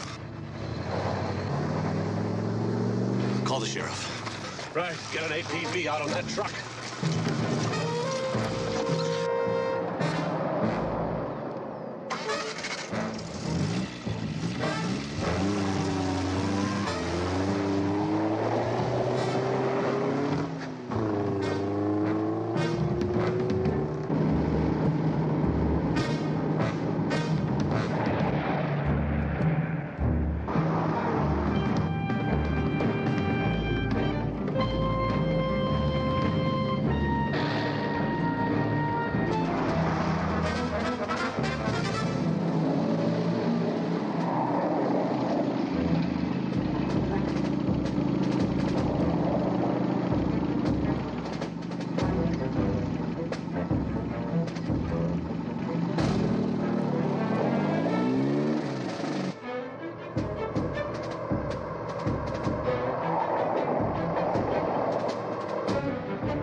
What about you? I'm fine. What do you think? Can I wear it to the party tonight? Oh, sure. Have a little bit too much makeup on, that's all.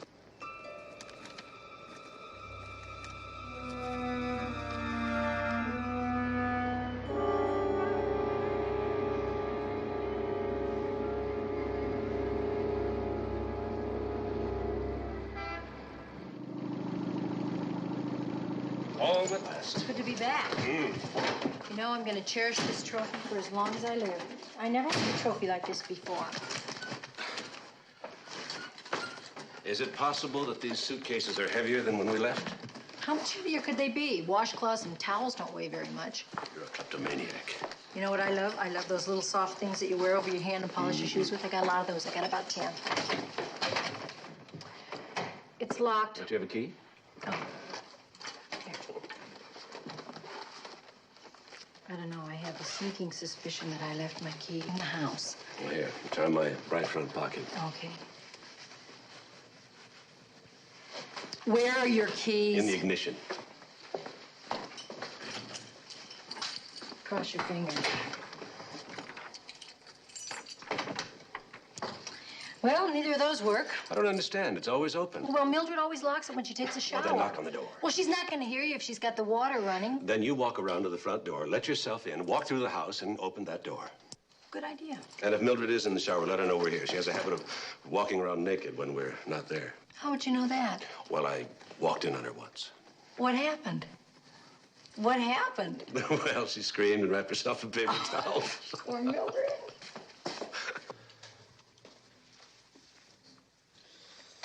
Really have to dust this thing? Only once a day, Mildred. Couldn't we put it someplace where nobody can see it? My bowling league gives away better looking hardware than this. That was Derek.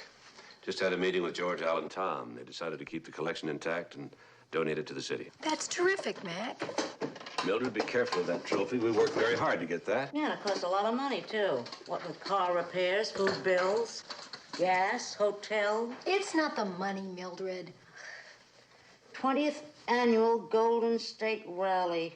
DLBF, what does that mean? Look at it this way, Mildred. Harry Jerome's in jail, and he's confessed to killing Gwyneth. That's pretty stupid for a guy with all his money. Well, he didn't really have all that much money. Do you know that if Gwyneth had gone ahead with that divorce, that Harry would have had to open up his books? Harry Jerome is a thief of monumental proportions. For 3 years now, he's been picking the richest pockets in Hollywood. Swindled everybody. Well, still would be today if it weren't for Gwyneth. That's why he had to get rid of her. You know, he didn't even care about the antique cars. He just knew the rally would be a good cover to kill Gwyneth and make it look like someone else was responsible. That's why he hired those kids to change the signs, to divert the suspicion from himself. Okay, terrific. I still want to know, what does DLBF mean? Dead last, but finished. Dead last but finished. I thought you said they canceled the rally. They did. But they gave you dead last but finished, even though you didn't finish. Well, it makes sense to me. You? Oh, me too.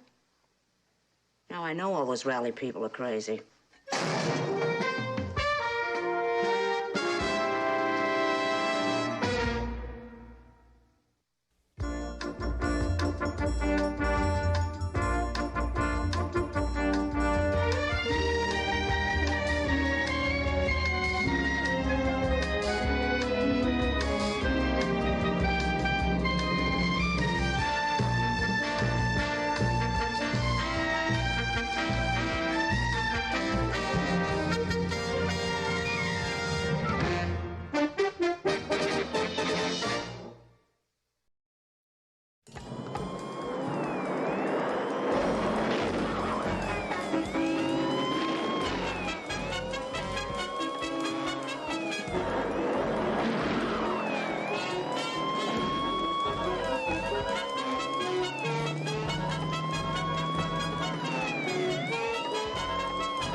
The commissioner's going to meet us at the plane on time, Mrs. McMillan? Don't worry, Mildred. He'll be there. Well, Sergeant, you can still change your mind and take your vacation with us. Scotland's special to the commissioner, Mrs. McMillan. But the beach is better at Acapulco. If you like one beautiful day after another. This is Commissioner McMillan. Police Unit Y33, heading west on Duquesne in pursuit of Levinson in a tan sedan. License number 907, Oscar Lima Kilo. This is Police Unit Y29, responding as backup pursuit. Hope he's careful. He better be. He has the tickets.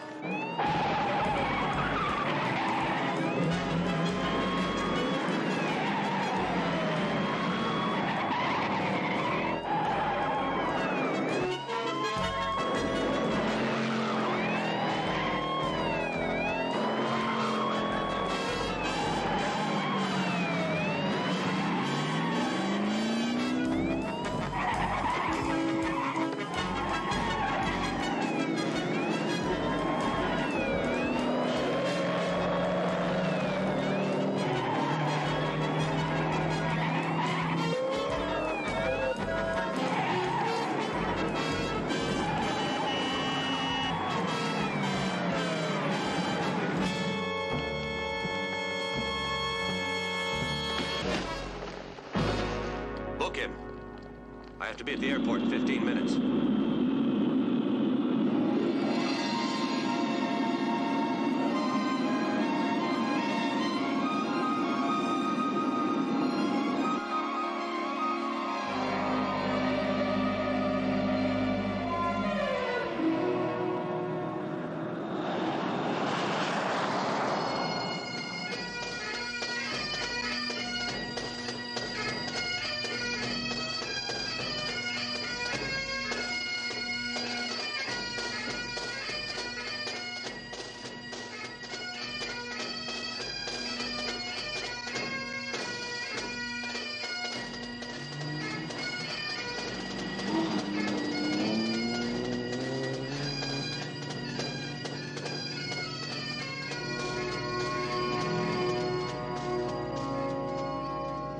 Oh, this is just beautiful country. Yeah, it sure is. I spent every summer here when I was a kid. You know, I've never met a Laird. What do I call your uncle? Laird McMillan? I'm sure he'll want you to call him Uncle Mike. Listen, we've been driving around this lake for an hour. Lock. All right, Lock. Small but rugged. Half mile across, 100 around, they say.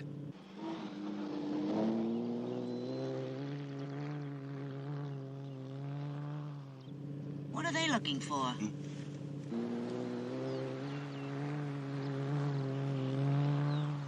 Oh, the Lochmoran monster. Monster? Mm-hmm. He's seen mostly in the gloaming. That means twilight. By people who spend an hour or two in the pub. Yeah, that means bar. That's right, uh-huh. Well, I wouldn't mind drinking for a good cause. Wonder if the scotch is any good here.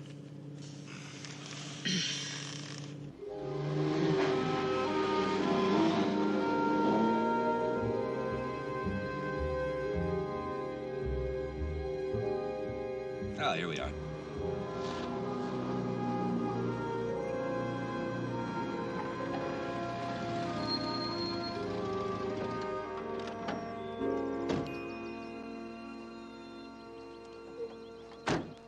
Mac, look at that tower.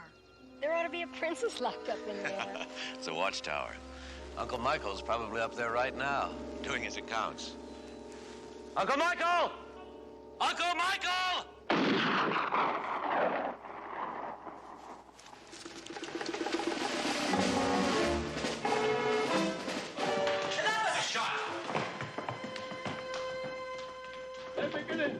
Uncle Michael! Oh, he's inside. You'll be Stuart, his nephew. He's expecting your rifle. Is there a key? There's no key. It's bolted I inside. remember a window. An arch is slit only 4 inches wide. And 60 feet up. We'd best break down the door. Excuse me, sir.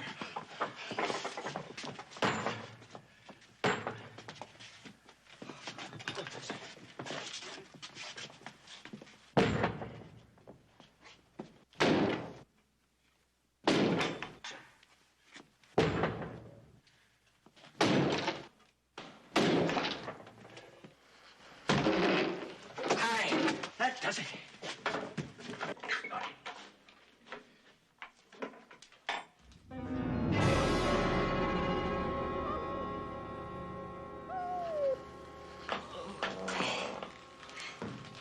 Old man, why did you do that? Uncle Michael, Why? I don't understand. Why? He asked me to meet him here. I'm a solicitor, his attorney. 3:15, he said. Why? Now, why would he make an appointment if he was planning to do it? Why?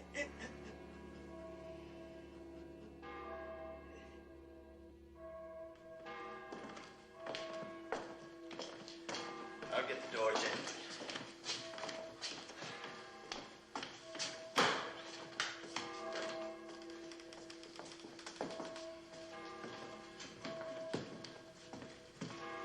There was a man.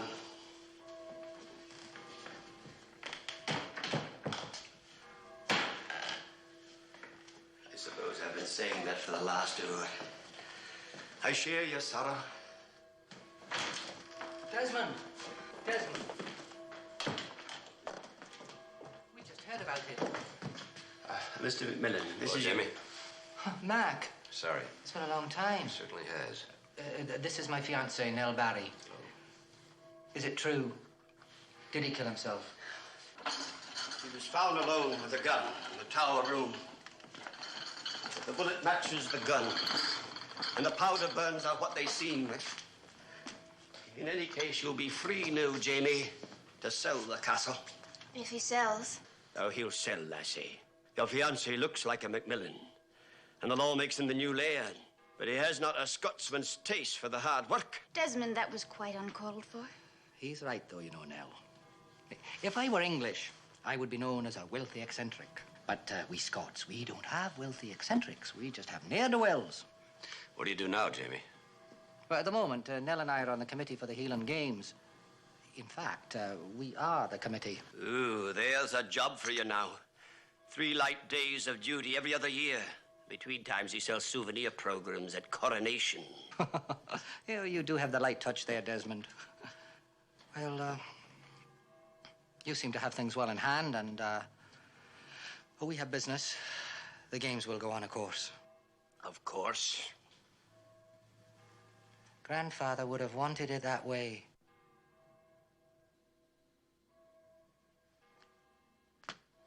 Jamie, do you think your grandfather would be the sort of man who would kill himself? Well, he wasn't the sort. No, he wasn't. What about all the evidence? What about the evidence that he wasn't the sort? I'd like to think that he didn't. I was a great disappointment to him. But I really loved that old man.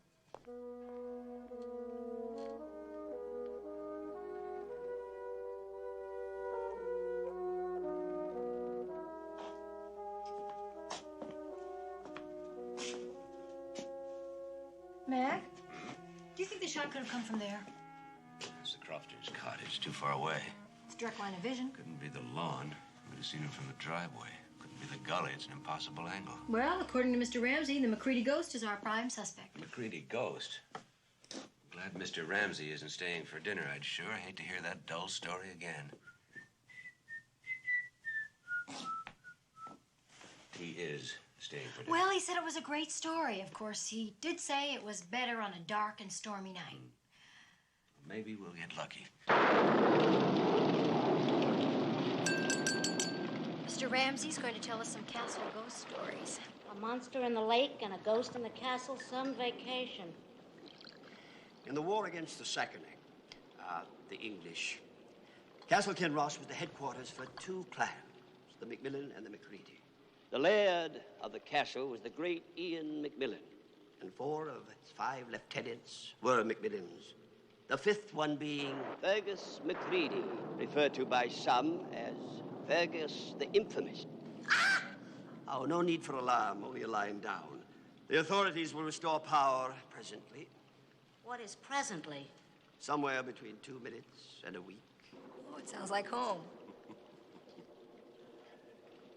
On the eve of the Battle of Kinross, Ian and his chieftains galloped over to the castle in order to hide the McMillan treasure. Having done so, they were returning to the battlefield when suddenly Ian noticed that he had but 4 companions. Fergus. Aye, indeed. Returning to the castle, they found Fergus hidden in an alcove within the castle walls. If it's walls you love more than honor, raged Ian, then its walls ye shall have. And he and his men began to seal Fergus up into the alcove. As the last heavy stone was emplaced, Fergus rose up and hurled forth his terrible curse. I shall not die. McMillan walls will not outlast Macready vengeance. And when I break free, woe to the McMillan laird, whoever he be then, for his life shall be forfeit. And so shall the lives of all his kinsfolk, even to their wives and servants.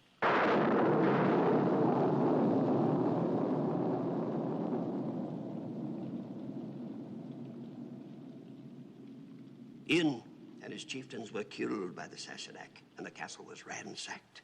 And a feud began between the two clans that has lasted for several centuries. Legends die hard in the Healing. Ah, we see. If I might have a wee drop more of the port.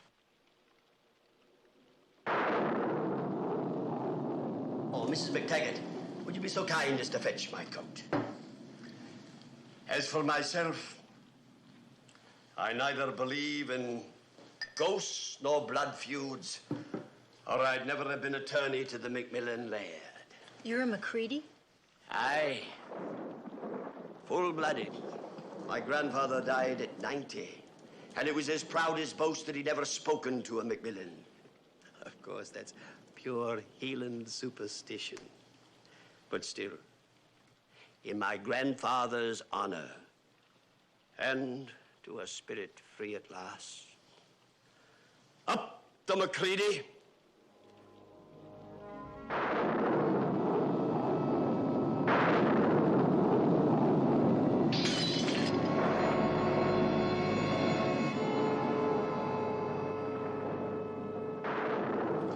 A magnificent dinner, I thank you kindly. Good night, McMillan.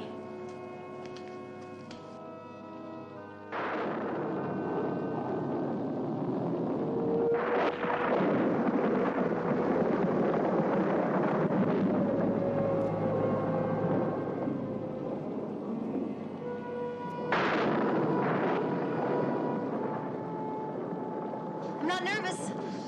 I'm glad you told me. Ready for bed? Anytime. Mac, look. I thought this was your Uncle Michael's blood, but look, there's a nick on Bobby's ear.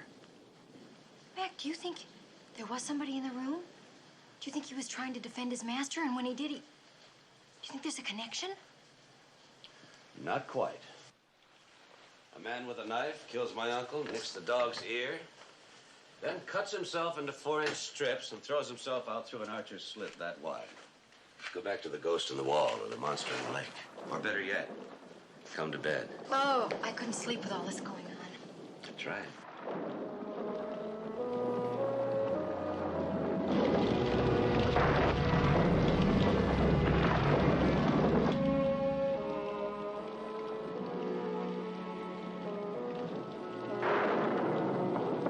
Mac? Mac? Mac!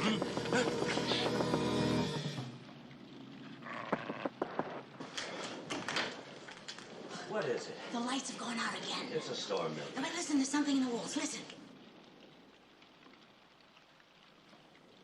Well, it stopped, but I heard scraping, like somebody clawing, but from inside the You heard wall. a ghost story as a power of suggestion. You heard a ghost story. I heard scraping. All right, all right. We'll find the noise or the bar. I'll settle. You want to go too? What do you think?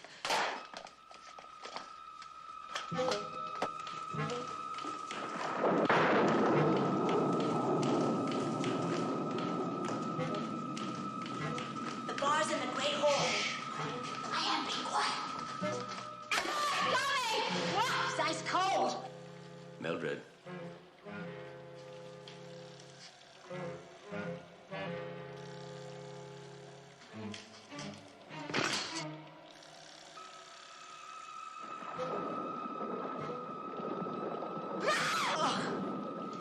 Now, I'm partial deaf, you know, but not so deaf as to sleep through this sort of larking about. Oh, out the window. What's that? Somebody running.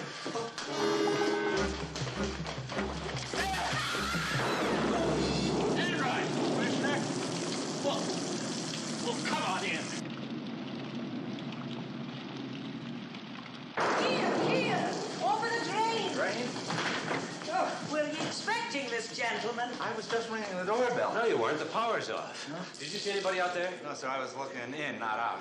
What are you doing here? Well, it all started out as a joke. A joke? Yeah, well, suddenly it doesn't seem very funny. You see, I never really planned to go to Acapulco.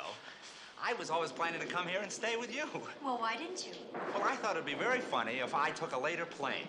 And that way, you'd be so surprised to see me that you'd be glad to see me. Well, we're always glad to see you, Sergeant. Thank you, Mrs. McMillan. We asked you to come along with us in the first place. Thank you, too, sir. It's just wonderful being here. How did you get here? I didn't hear a car. Well, I rented one at the airport. Well, I was driving on the wrong side and someone ran me up a ditch off the road. Well, you're here safely now. I bet you're hungry. The kitchen is closed. Yeah, but the bar's still open. Mildred. I suppose you'll be wanting a room. You can have your choice, with or without a ghost. Your breakfast is at 8 o'clock. Oh, go on. A lot of rules. Come on, Sergeant. Glad you're here, Charlie. It was a great surprise. We'll send a sandwich up here. Thank you. My car is really in a ditch. I can't...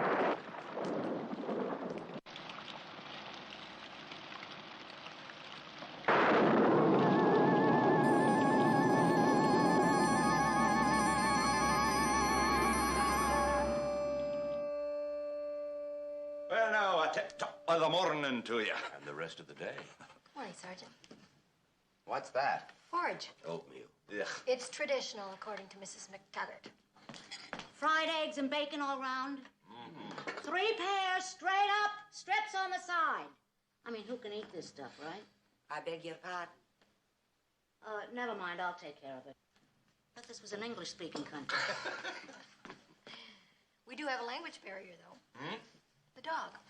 Bobby, he saw it all, and I'm sure he would tell us if he could. Now, come on, Bobby. You were in the room. Who did it? Who did it? Hello.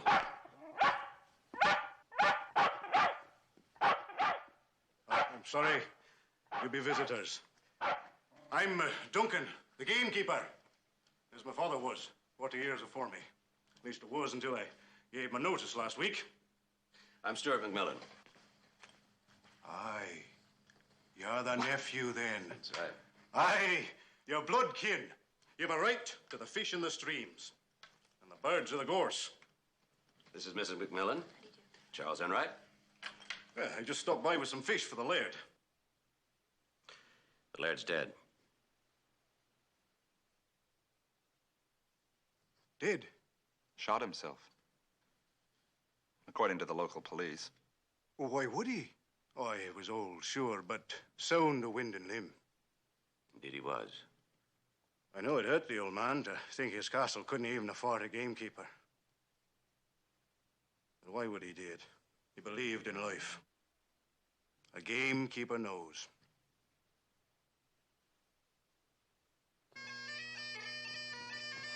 You see, the games consist of the traditional field events, plus a couple of Scottish goodies like tossing the caber. And sword dancing and the Highland fling. And the piping contest. Don't forget the piping contest now. That sounds like a big job. Oh, it When is. does it start? Well, day after tomorrow, and it's very big. I tell you, Nell and I, we were up until midnight trying to get the thing straightened out. Hey, Thomas, tell me. Did you get caught in the rainstorm? Oh, no, Nell did. We were working at my place. Thomas, is that platform all right? I'll need more than a platform to win, so seeing that Duncan's entered. Duncan? The ex-gamekeeper? Aye. Oh, Duncan's a fine piper. He's won the past 5 contests in a row. Tell me, why'd you call him the ex-gamekeeper? Well, he quit a few days ago. I thought you knew. Well, no, nobody told me that. Oh. You know, the stakes aren't holding very well. Did it rain last night? What? Well, of course it rained last night. Don't you I remember? went to bed very early. Are you coming to the games, Mac? You couldn't keep me away. Us. You couldn't keep us away. Hey, Gov, can you show us now? Alfie! Oh, no, that's quite all right, really. I can show you. Mr. Follinsby. Elf Follinsby. Hello. James Haberdasher, chipping cabinet.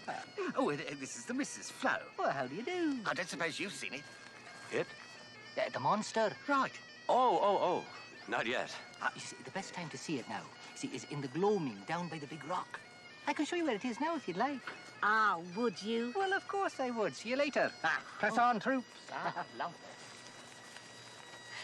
Well, you've seen it all now. The Highland Games every 2 years, and an occasional tourist trying to get a glimpse of the monster. That's about all that keeps this place alive. Are you coming, Nell? Uh-huh. Well, goodbye, Mac. Mrs. McMillan? Bye. See you. English girls have such a lovely complexion. Peaches and cream. Charming girl. So gentle. And such a liar. Huh? Well, their stories didn't exactly match on what they were doing last night. Oh, Sally, they're engaged. How quickly one forgets. You're right.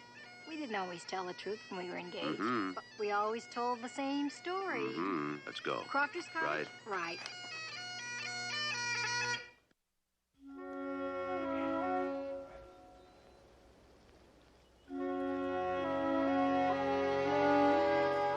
A widow named Annie Gray lives here. She leases the place for the shooting season.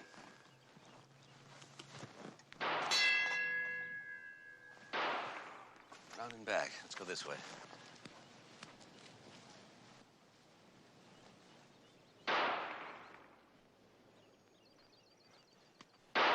Nine o'clock.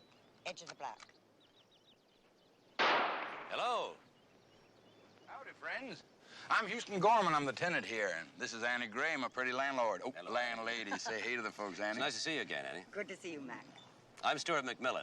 Commissioner, San Francisco Police. Proud to make your acquaintance, sir. How do you do? This is And my this wife. must be your beautiful wife. Sally, isn't it? Well, Sally, you welcome to Crofter's Cottage. Thank you. Come on over, you folks, and sit a spell. Thank you. Of course, we knew you were in town. I tell you, when you've been away from the good old U.S. of A. long as I have, why, you know it when folks from God's country land here. No offense, Annie. I tell you, sometimes I get so hungry for the sound of an American voice. Uh-oh. You got us, Commissioner. We are litter bugs. No. Annie and I sit down here a lot watching that castle yonder. You know, I try to buy it from your uncle. Hey, it's a shame about him. Fine gentleman. Uncle Michael wouldn't sell. Looks like he could reach right out and touch them stones, don't it? Those are mighty powerful binoculars. No, he wouldn't sell, but his grandson will. Jamie. Are you sure? Jamie's got expensive tastes. And an expensive, Fiancé? you could call it that. Well, you know what these London girls are like. Of course, we'll offer him a fair price. So I represent Globe Hotels, Inc. They want to run tours here. 7 glorious days and 6 terrific nights in a Scotch castle. Scottish. And you're determined to buy it for Globe Hotels, Inc.? You just double bet I am. Oh, Commissioner. Are you asking, did I shoot him just because he wouldn't sell and Jamie will? No. But let me ask you something. Well, you're an expert on rifles, huh? I'm the best there is. Would it be possible that the shot that killed my uncle could be fired from here? No way. It is not only 2,000 yards across the valley with the updrafts and crosswinds, but it's got to go through a 4-inch slit without hitting a wall. Another problem I'd have is, how do I get the fellow to stand right still just inside the slit while I get the shot lined up? That's a tough shot. An impossible shot. Well, somebody solved the problem. No offense. None taken. He was your uncle.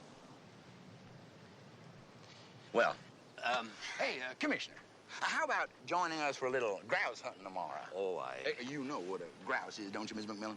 That's a pigeon with a live wire ad agency. I tell you, Duncan's coming and Ramsey. Oh, well, I'll try to make it. Mac, grouse hunting, that's killing little birds. Well, that's the idea. Is that a deal? That's a deal. Oh. See you. So long, Annie. Nice to see you again, Mac. I think Uncle Michael would like me to go on this hunt.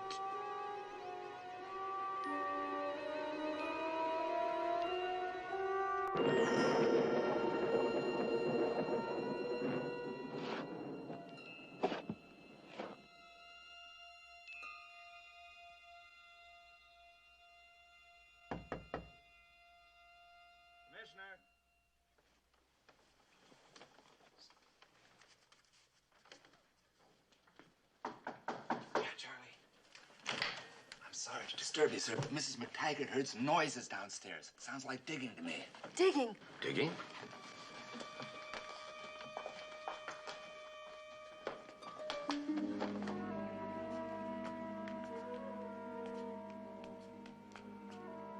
down here, sir. This is the oldest part of the castle, as I remember it. They used to call it the Keep. The keep? Uh-huh. Oh, how lovely. Where they keep people. Sure you want to come down here? If you're down here, you sure ain't gonna find me up there. It's locked. Or stuck.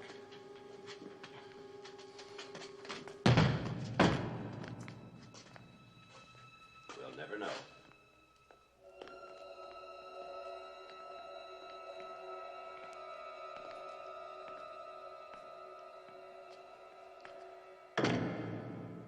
Upstairs. There's someone upstairs. Not anymore. It was an outside door. Well, wait for me!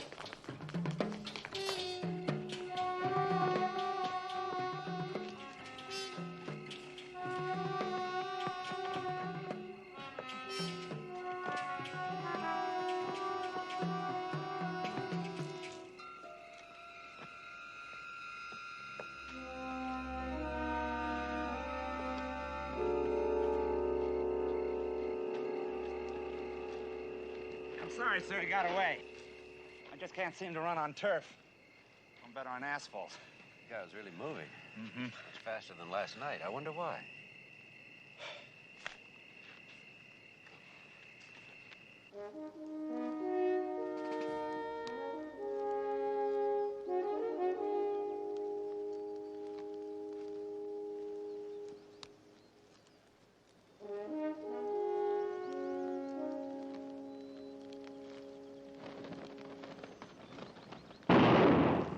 Bird down. Painting your boots blue? Oh no, I got that painting the judges stand. Maybe we should separate. Beat down this hill and across the valley. I'll do the left flank. See you later, Mac.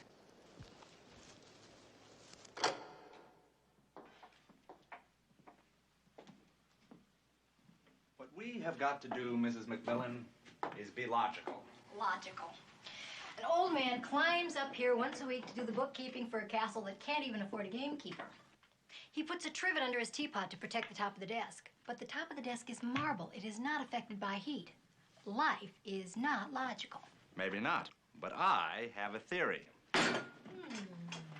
Now, according to my theory, the killer was trapped inside the castle last night. Really? Mm-hmm. Witness. The body was here, the rifle here. That door was locked, the window too small to get out of. Right.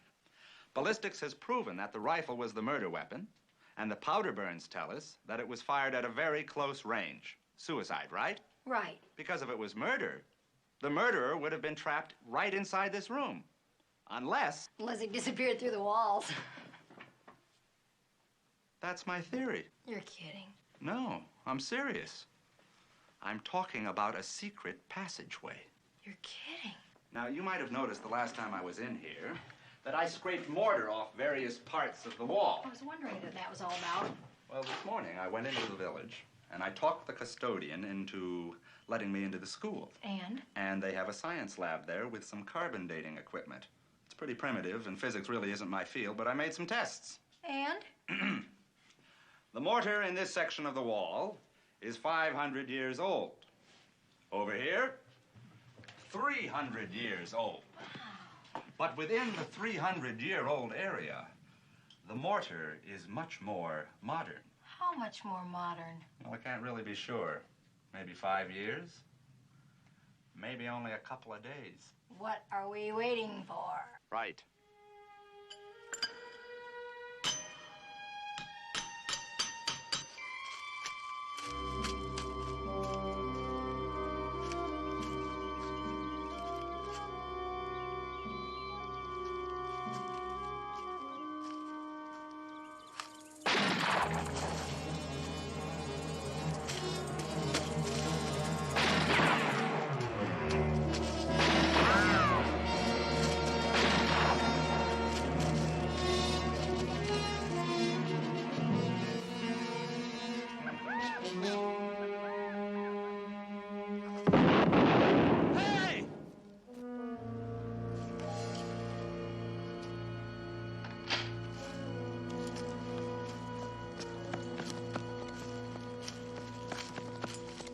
happened, Mac? Sounded like a firefight.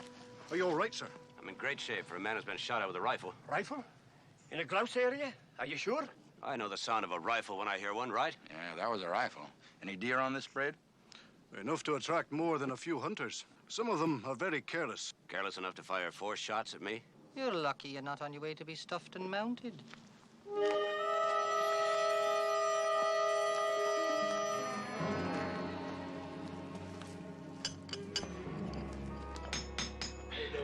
Pretty good, not slow to go.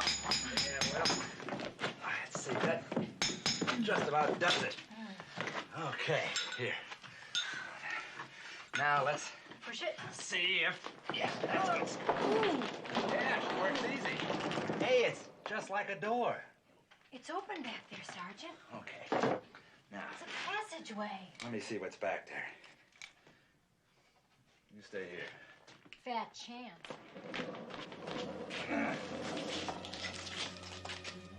It's like being inside of a well. It's like a room, sort of. I don't see any way that a man can get out of here.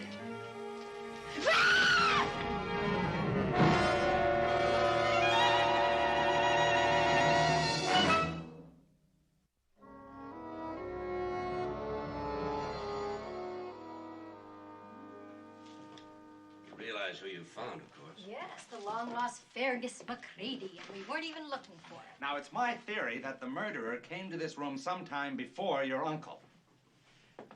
He opened this secret door, went into the chamber, closed the door behind him, and waited.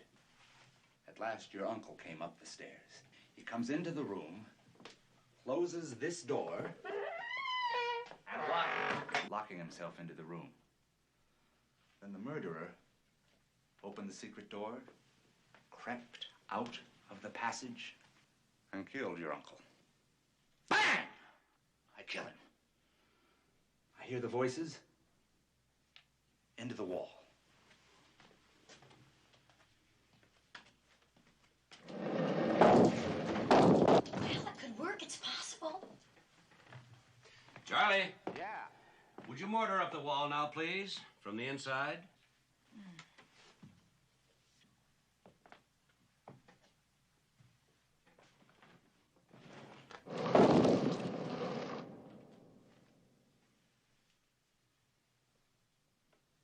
I guess he'd have to have long, thin fingers, wouldn't he? Never mind, Charlie. Good try. Well, my theory was good in the abstract. Just wasn't any good in the concrete. Well, you know what my father always said. First, find your motive. Then you've got your murderer. Everybody's got a motive. Jamie's the heir. Nell's got Jamie. Ramsey's a McCready, don't forget that. Houston wants to buy this place, and Annie Graham's got Houston. And Duncan quit because no one knows why. Anyone else?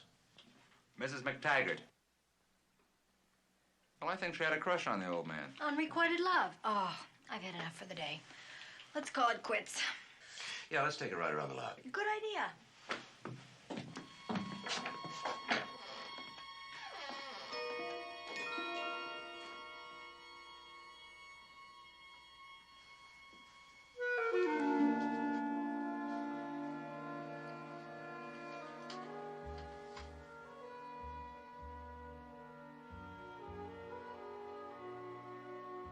Mac. All right.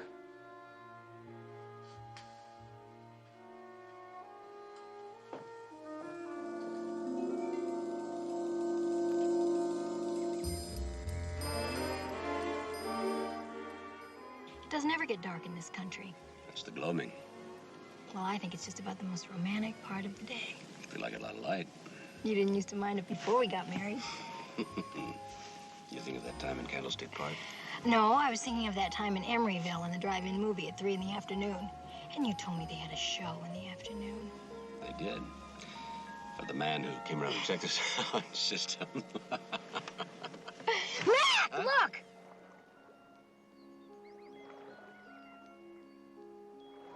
Is that a monster? Is that a real monster? Oh, yes, yes. It's gone. Oh, look, tea and scones. Oh, not for me, thanks. But it was something with enough power to move through the water, well, like a monster. Could it have been towed by a boat? No, there was nothing above the surface except those fins, and it was absolutely silent.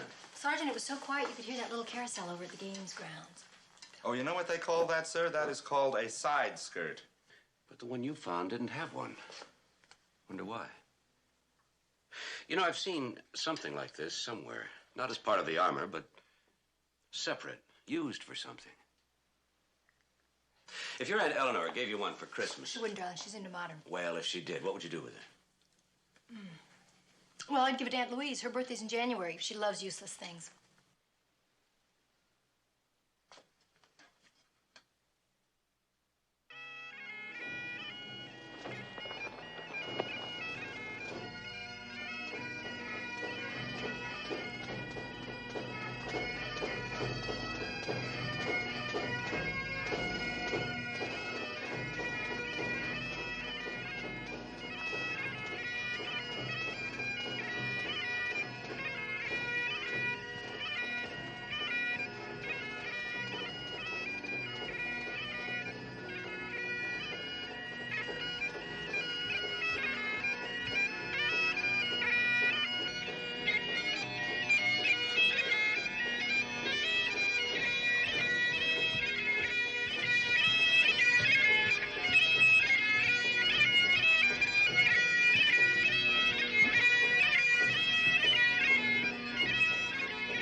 Part of Fergus' armor missing.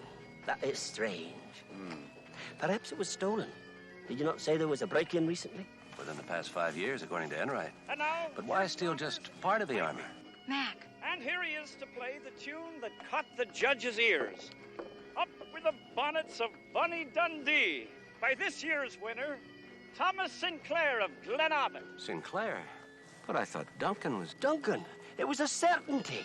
Didn't make the finals. Short of breath he was. Duncan!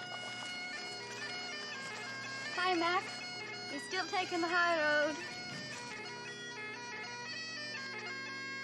In Scotland. Let's take a walk. Good idea. Oh, Enright. Excuse me, Commissioner, but there's a fly casting competition over there. I don't want to miss it. I hope you catch a nice fish. Bye, Sergeant.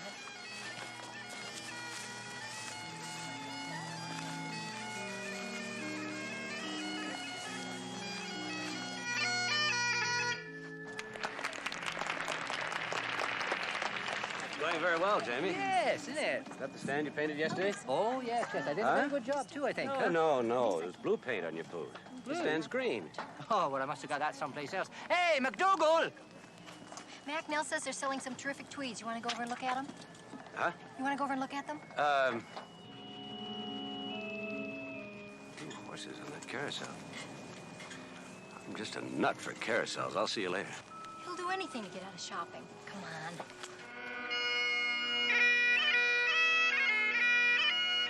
Bye, Mac.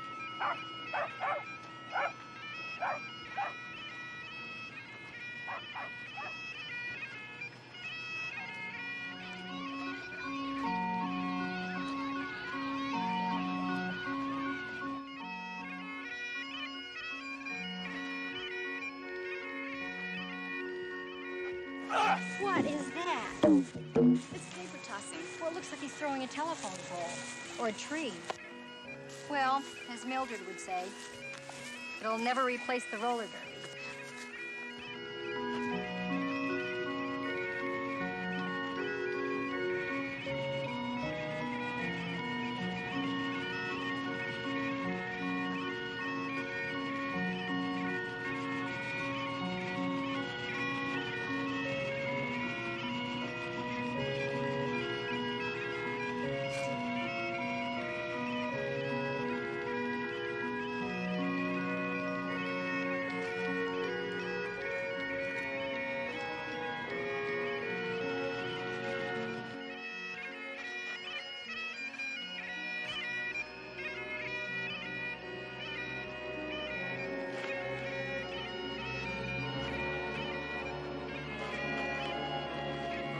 Watch out. Yeah.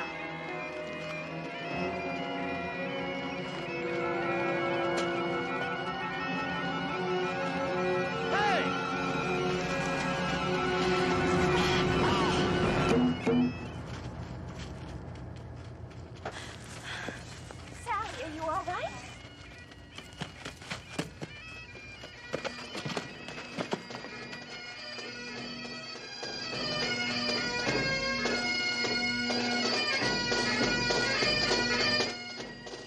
You know, in our country, we try to keep to the left.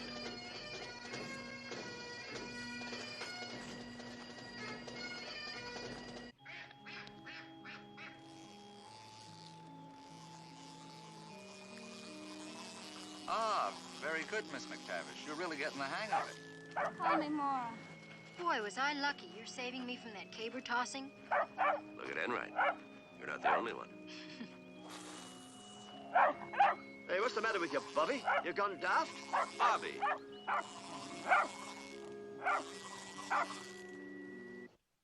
Why, thank you, Bobby. I can use all the compliments I can get. Come on, Mac, hurry up. I'm dying for a peek. You should learn the value of anticipation, lass. There's a wee duck in Doris, just a wee drop, that's all. There's a wee duck in Doris, before we gang aboard. There's a wee wifey waiting in a wee button bend. Hello, is my husband in there? There's a wee duck in Doris, before we gang aboard. There's a wee wifey waiting in a wee button bend. If you can say it's a Bob Rick's moonlight next, you're all right, you can. You look fabulous. Turn around. I want to see if your hem is straight. This is one drafty castle, you know that? Would you like to borrow some pantyhose? Would you like the back of me hand? You look great. Is my sporran right? It's supposed to be hanging in the center. Oh, the little purse. Yeah. Yeah. Put a little lipstick in there. For me. You know, I think Bobby prefers me as a Scotsman. Keep your knees together, darling. I know what Bobby doesn't like. Did you see the way he was barking at Ramsey? And I've seen him barking like crazy at Duncan the gamekeeper. Oh, Sally, stop waiting for Bobby to solve my uncle's murder. Dogs bark. They also wag their tails. I've seen him do both at Duncan and at Ramsey, among others. You decent? Come on in, Mildred. You call that decent? Go put some pants on. We've been through that already, Mildred. What's up? What time is this shindig? In an hour, and it's not a shindig. It's the traditional turning over of the castle to the new laird, Jamie. Well, the Great Hall is filling with Scotsmen, and Mrs. McTaggart is already passing out the booze. Then what are you doing up here? Aren't you amusing? Tut. Mrs. McT has never heard of drink coasters. By the time Jamie moves in, there are going to be rings all over that good furniture. Oh, all that good mahogany. Those old-time lairds should have put their armor on their tabletops instead of on their warriors. You'll work it out, Mildred. Yeah, well, don't say I didn't warn you.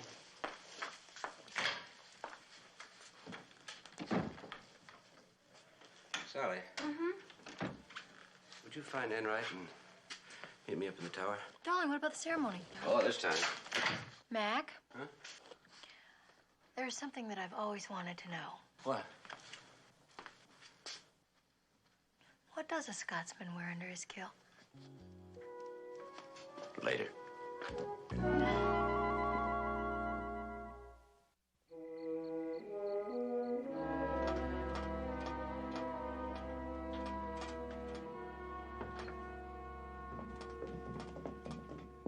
Mac? Sir? Guests are arriving. Just solved a crime. A crime that happened 300 years ago. Fergus McCready. And you put me onto it, Sally. Of course I did. I did. Mm-hmm. Let's go back 300 years.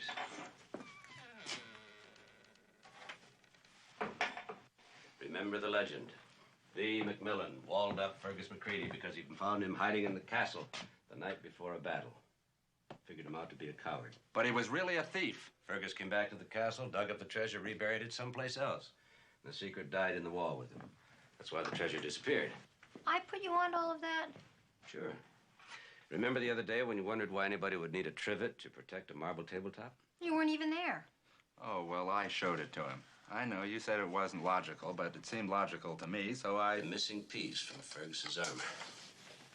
Well, how did that get in here? Uncle Michael. Sometime in the last years, remember the new mortar? Uncle Michael found Fergus. Understood what this meant. Used it as a trivet so he could keep it around. But why? Fergus scratched the location of the treasure on it. Well, why wouldn't Uncle Michael just dig up the treasure? Well, Jamie, I would think. You can't get rid of a castle in a day, but you certainly can a treasure. And Jamie, being the spendthrift that he was, Uncle Michael wanted to wait and make sure that Jamie was mature enough. Mac, this doesn't look like the map to a treasure. It says BQ3. That doesn't make any sense. Doesn't it? Mm-mm. Follow me.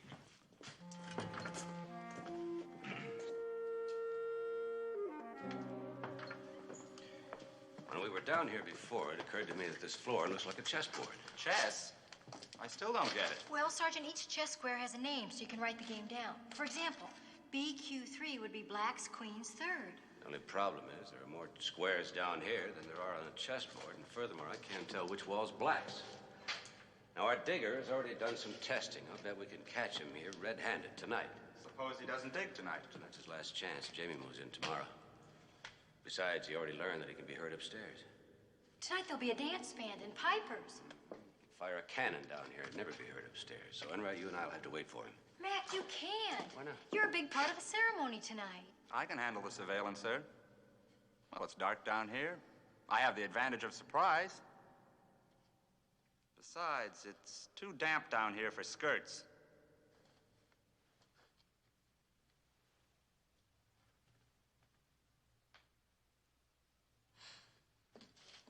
All right, Charlie, but be careful. Remember, one of those people upstairs is a murderer. Good night, Sergeant. Good night.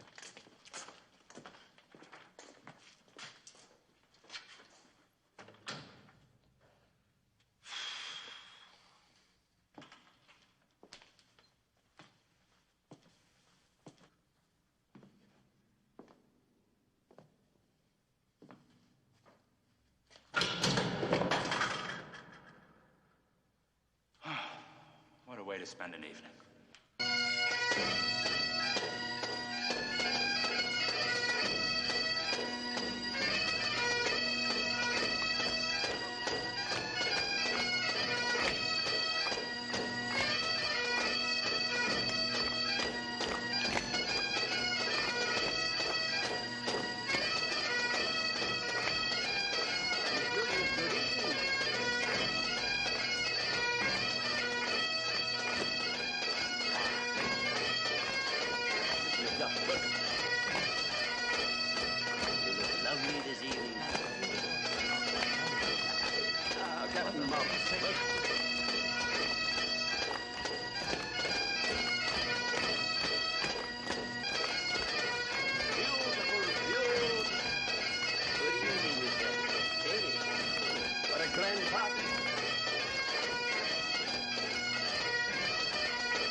You wear the tartan very well. Why, thank you. Oh, he just puts it on and lets it sell itself. Now.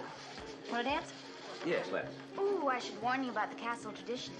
Never a first dance under this roof between husband and wife. Far be it for me to go against a castle tradition. Excuse me. She just made that up.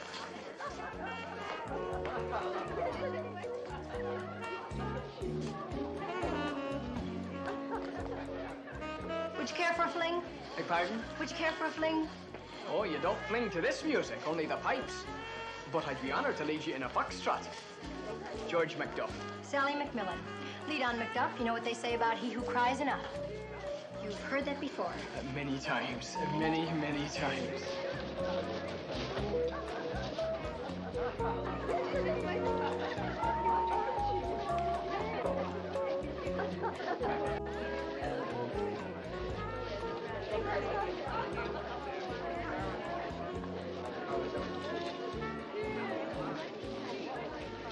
I see Nell is stuck with some big cloud.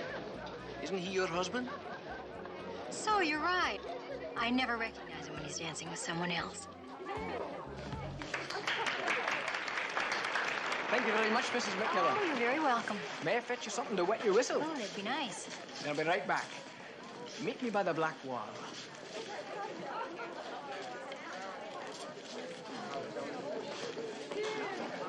Mrs. McTaggart. Mrs. McTaggart, is there a black wall anywhere about? They all look sort of beige to me. The black wall, you say? That's not color. It's from chess. The north wall. Well, what makes the north wall black? The McMillan who built this place was a hound for chess. Wouldn't he play with the morning sun in his eyes? And always played white. So the south wall of every room is known as the white wall. Does that mean that the north wall of the keep would... Wrong, missus. Too many squares for chess in that chamber.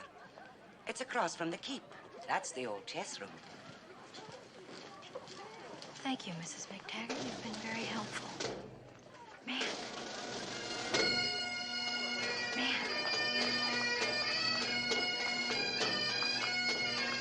Wait, man! Quiet, please. You cannot interrupt the ceremony. I'm sorry. Try a bit of the salmon, love. Maybe later, Mrs. McTaggart. Thank you.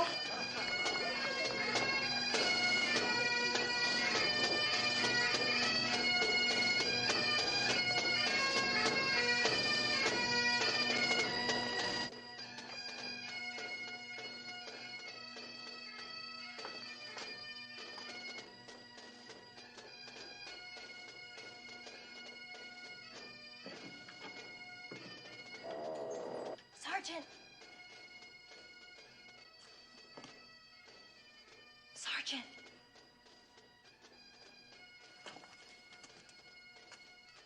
Sergeant Enright.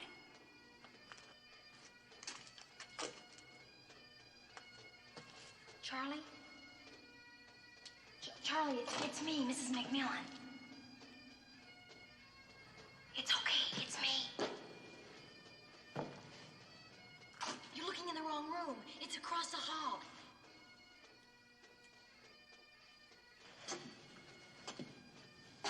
Sergeant, it's the room across the hall, and the north wall is the black wall.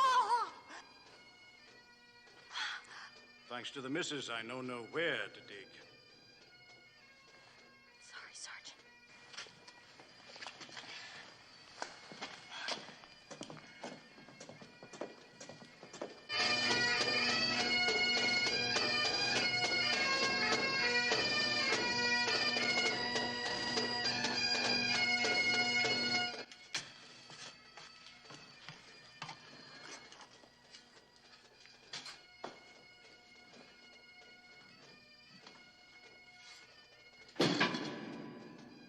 I'll take that.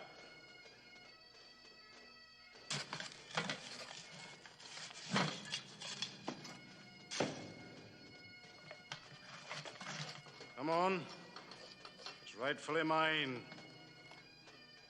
Aye. McCready died for it and wrote the clue to find it. Aye, I'm a McCready. I thank you to turn round, Sergeant.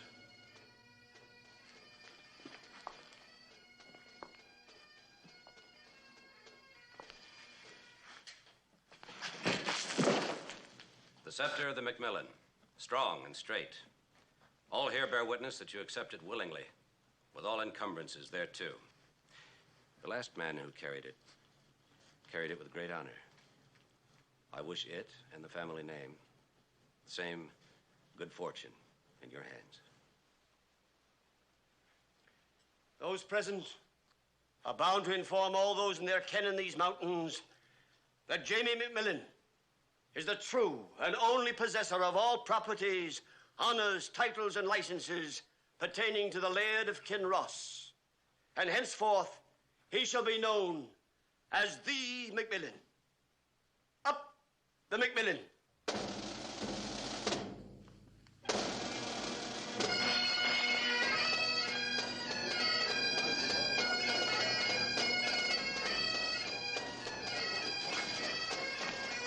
Grabs you, don't it? I get that same funny chill like when they pick Miss America. It's a great show for the hotel. Excuse me, do you see my wife? No.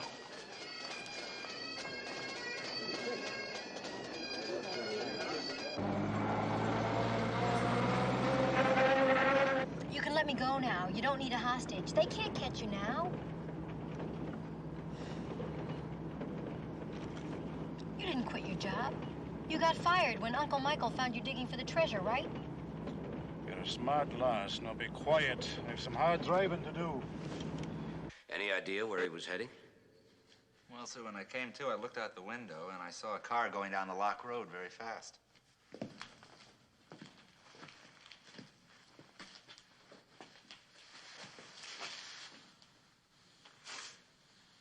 There's a chance. We could cross it a lot faster than Duncan could go around. Come on. Ah, there aren't any boats. How'd you know it was Duncan? He lost the piping contest. Why did he lose? Because he was out of breath. Oh, he couldn't resist the chance to dig while the castle was empty. Raced back to the games, met his accomplice. Accomplice? Jamie. What? Jamie. Excuse me. I need it. You're going to run it for me. It? The Lochmoran monster. Oh, come on now. You don't really believe there is such a... Rope burns on your hands, blue paint on your shoes from the carousel, mud from near the lock. And I heard the music when I saw the monster. I don't know anything about I haven't that. got time to argue with you. You're going to run the monster now. The village needs a monster in order to survive. What That's about why- my wife's survival? Come on. I can cut across the lake a lot faster than they can drive around.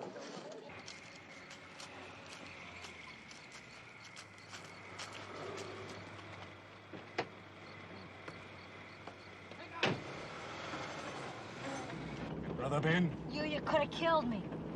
I can make that kibber sit up and play any lorry. I was only throwing you a scare. And it was you that shot at Mac when he was on the grouse hunt. Quiet. All we've done is scare folks so far. Drive faster, Duncan. There's none from the castle can catch us now. Oh! Water is like ice. Give Jamie the signal. If you fall off of this thing, you'll freeze or drown or both. Give Jamie the signal. Yes, sir.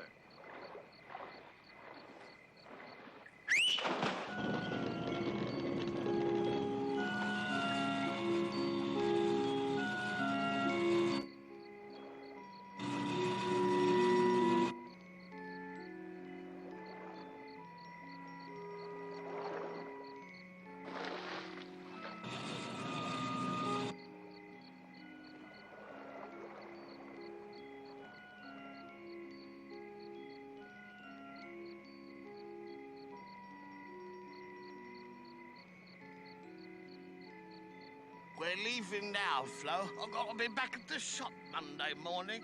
So to hell with the bloomin' monster what's too shy to show himself.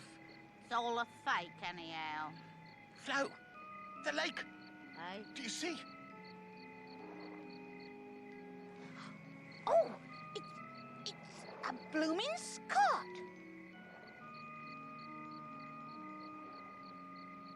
They'll never believe this in Wormsley Park. Is it going, Flo?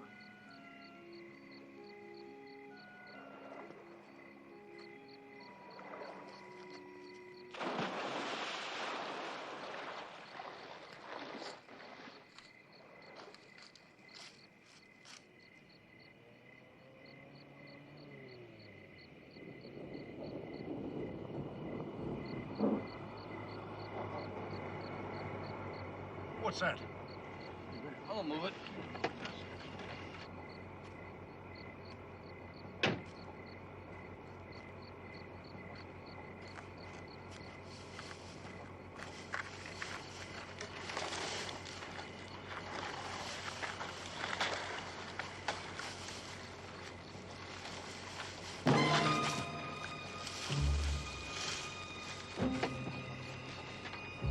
Hey, Ben.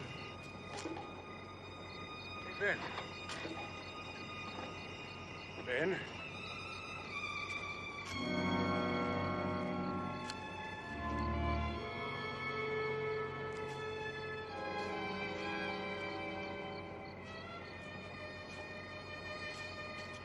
Hey, Ben. Ben?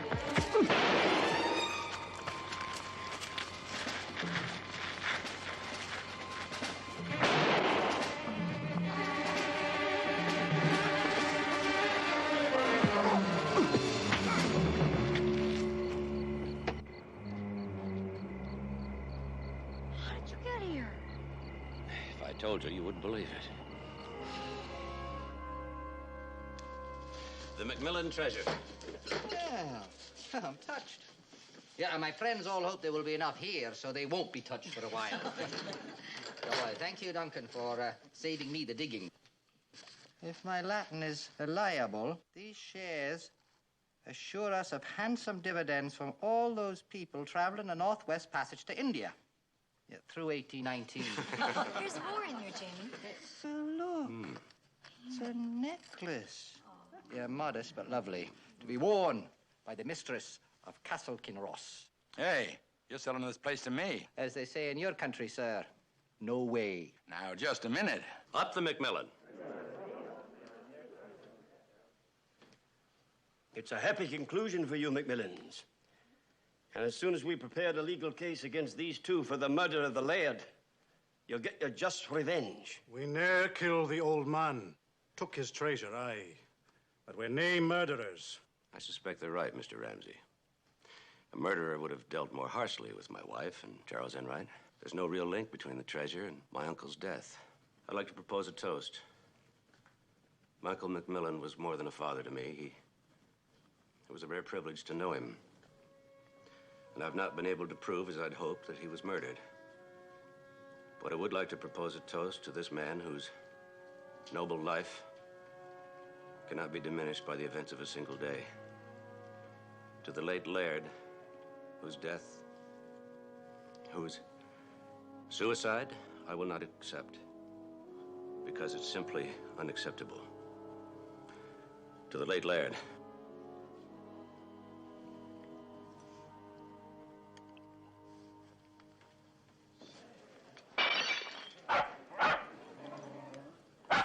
Come on, Bobby, stay down or I'll never get this fly tied. Well, so I just thought that since the case is solved that, Miss McTavish has taken me to a secret place she knows where we can get in some good night fishing. Just a second. May I?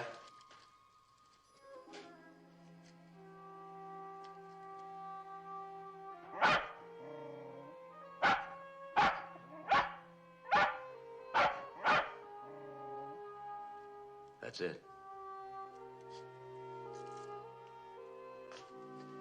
May I ask you all, Ramsey, Jamie, Houston, join me in the tower room in about 10 minutes? Come on, Bobby. Come on. Come on, Bobby.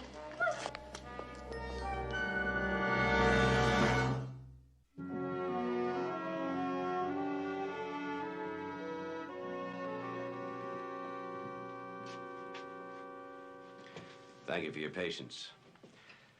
I am happy to tell you that sometimes the unacceptable is also the untrue. Uncle Michael did not commit suicide. He was murdered, and in front of a witness. The witness, as my wife was the first to sense, is a dog, Bobby, and he's already testified 3 times. First, by barking at you, Duncan. Then at you, Mr. Ramsey. Then at Charles Enright. Or so we thought. Actually, he was barking at a fishhook.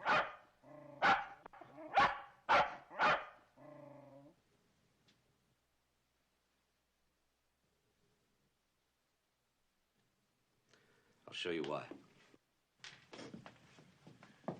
Our murderer took a fishhook and line, which is almost invisible, attached it to a trigger of a preloaded gun before Uncle Michael came into the room, wrapped it around the butt of the rifle, out through the window, threw it up to the parapet above.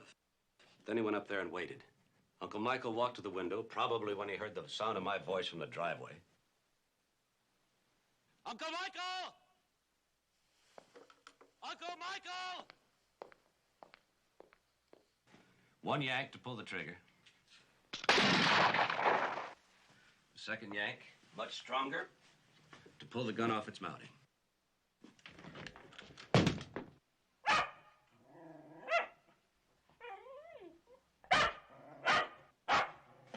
Bobby got nicked the first time, trying to capture that instrument that killed his master.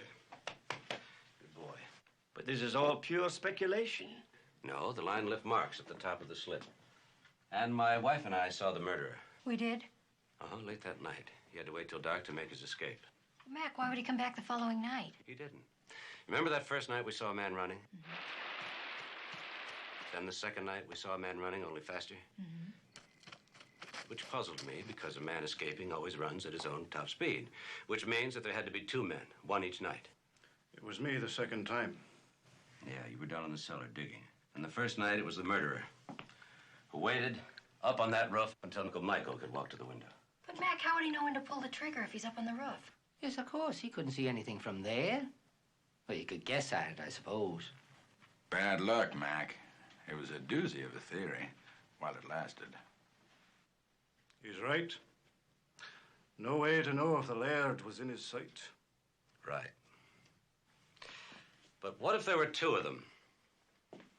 The murderer up on the roof, and someone out there to signal him when to fire. Where out there? There's no place with a clear view and cover? Yes, there is. The Crofters' cottage. Mrs. Gray's place. Well, but it's too far to fire. Not too far away to observe. Through mighty powerful binoculars.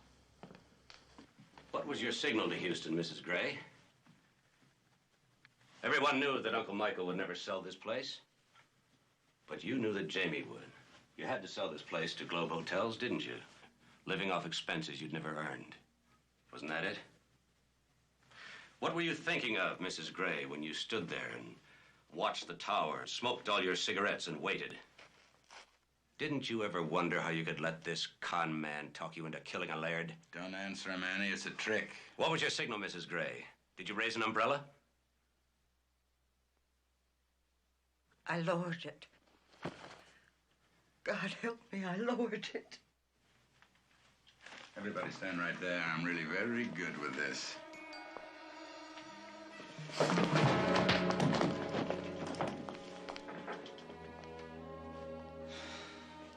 Thank you, Sergeant. You can go fishing now.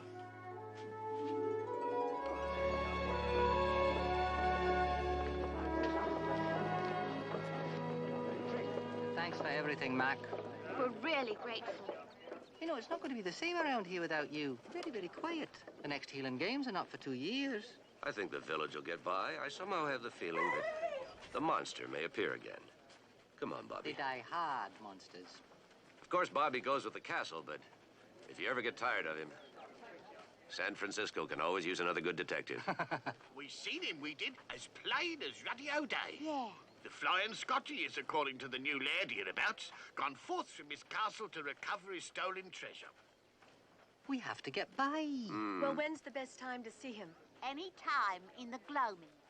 We'll show you the best watching spots. But you've got to have patience, mind. And an eye moves light as a breeze through ever. Tall he is, 8 feet tall, I'd say. A remarkable story. And devilish handsome he is. And somehow has the ring of truth.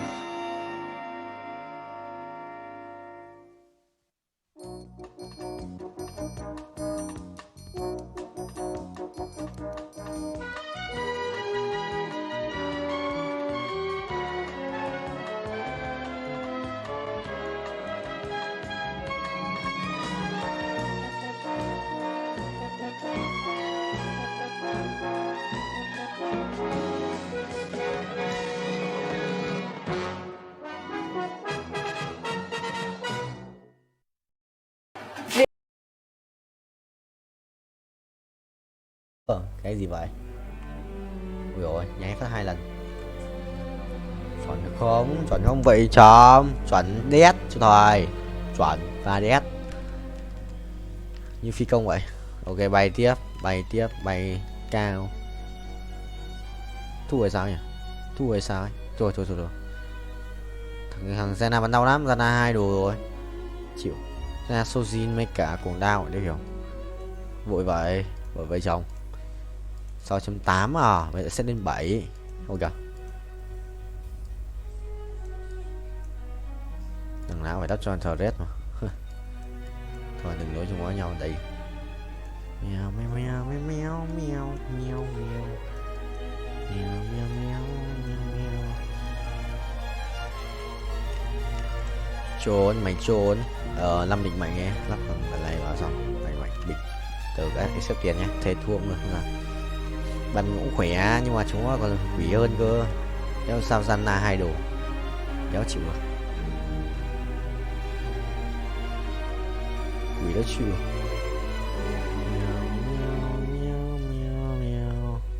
Trùng bài không vậy? À, kiếm tiền, tiến kiềm 138m, sự nhiều ấy, không bay nữa thì thôi.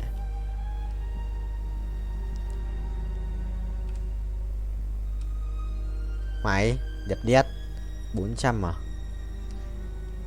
2 này. Quá 03, thử để mình nghĩ chợ hay sao? Chưa đến lượt 4 này. 117 à? Sẽ là một cái Sojin đi. Ok, quyết định sẽ lấy một cái Sojin đi. Đi đi đi đi đi đi đi đi đi đi đi. I'm go here. 707 triệu sẽ được lên 6.8. Tốc độ sẽ được mắc ping không? Quỷ ác quỷ phi phai, tốc độ bù đắc bù nào nào.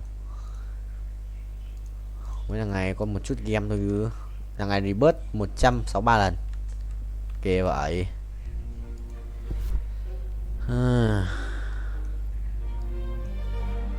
Sojin thì con này hợp lý hơn này. Nhanh này là con bên kia nhưng mà đợi đồ bình tĩnh. Vội vãi. Xe hấp đủ rồi hả? 46 à? Đấy nó chỉnh cài nhót. 2 giờ 208. Gì 4 giờ đi học. Chuẩn không?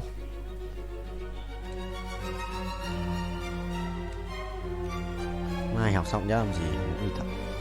Tài môn tập sáng. Tối tập tiếp.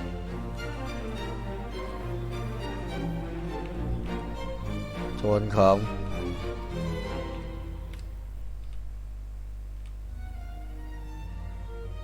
Nhiều record này, ngon. 300 440 m 440 lap record. 50 lap 450 450 450 450 450 451 452. Được không? Nếu được, xít được. Zanna thực sự nhiều ấy. Bây giờ phải được 5 round thắng cơ thì mới được cộng 2 đồng. Là một round chỉ cộng bao nhiêu? Từ 2 đến 4 chỉ cộng 1 đồng thôi. Nghèo đét. 1,6k 138m. Bắc. Đi Bắc. Vụ ơi, tụi mình quá. Không được. Phải quay nốt. Ê sao đéo lên thở đét 2 cho mình kìa. Này thua rồi, tài khỏe đấy. Chịu rồi. Êu, cái gì kia có dòng ánh sáng. À, bắn tàu ra một cái đồ ánh sáng ngẫu nhiên à. Chịu rồi, có dòng ánh sáng thì thua. Chịu. Thầy thua. Thầy chấp nhận. Ai rồi cũng phải thua thôi. Nhưng mà thua không hay đâu.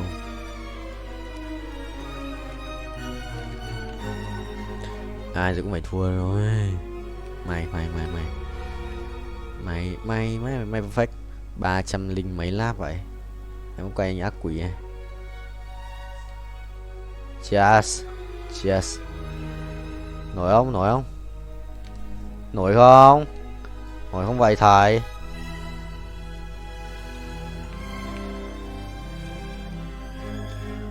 Nổi không?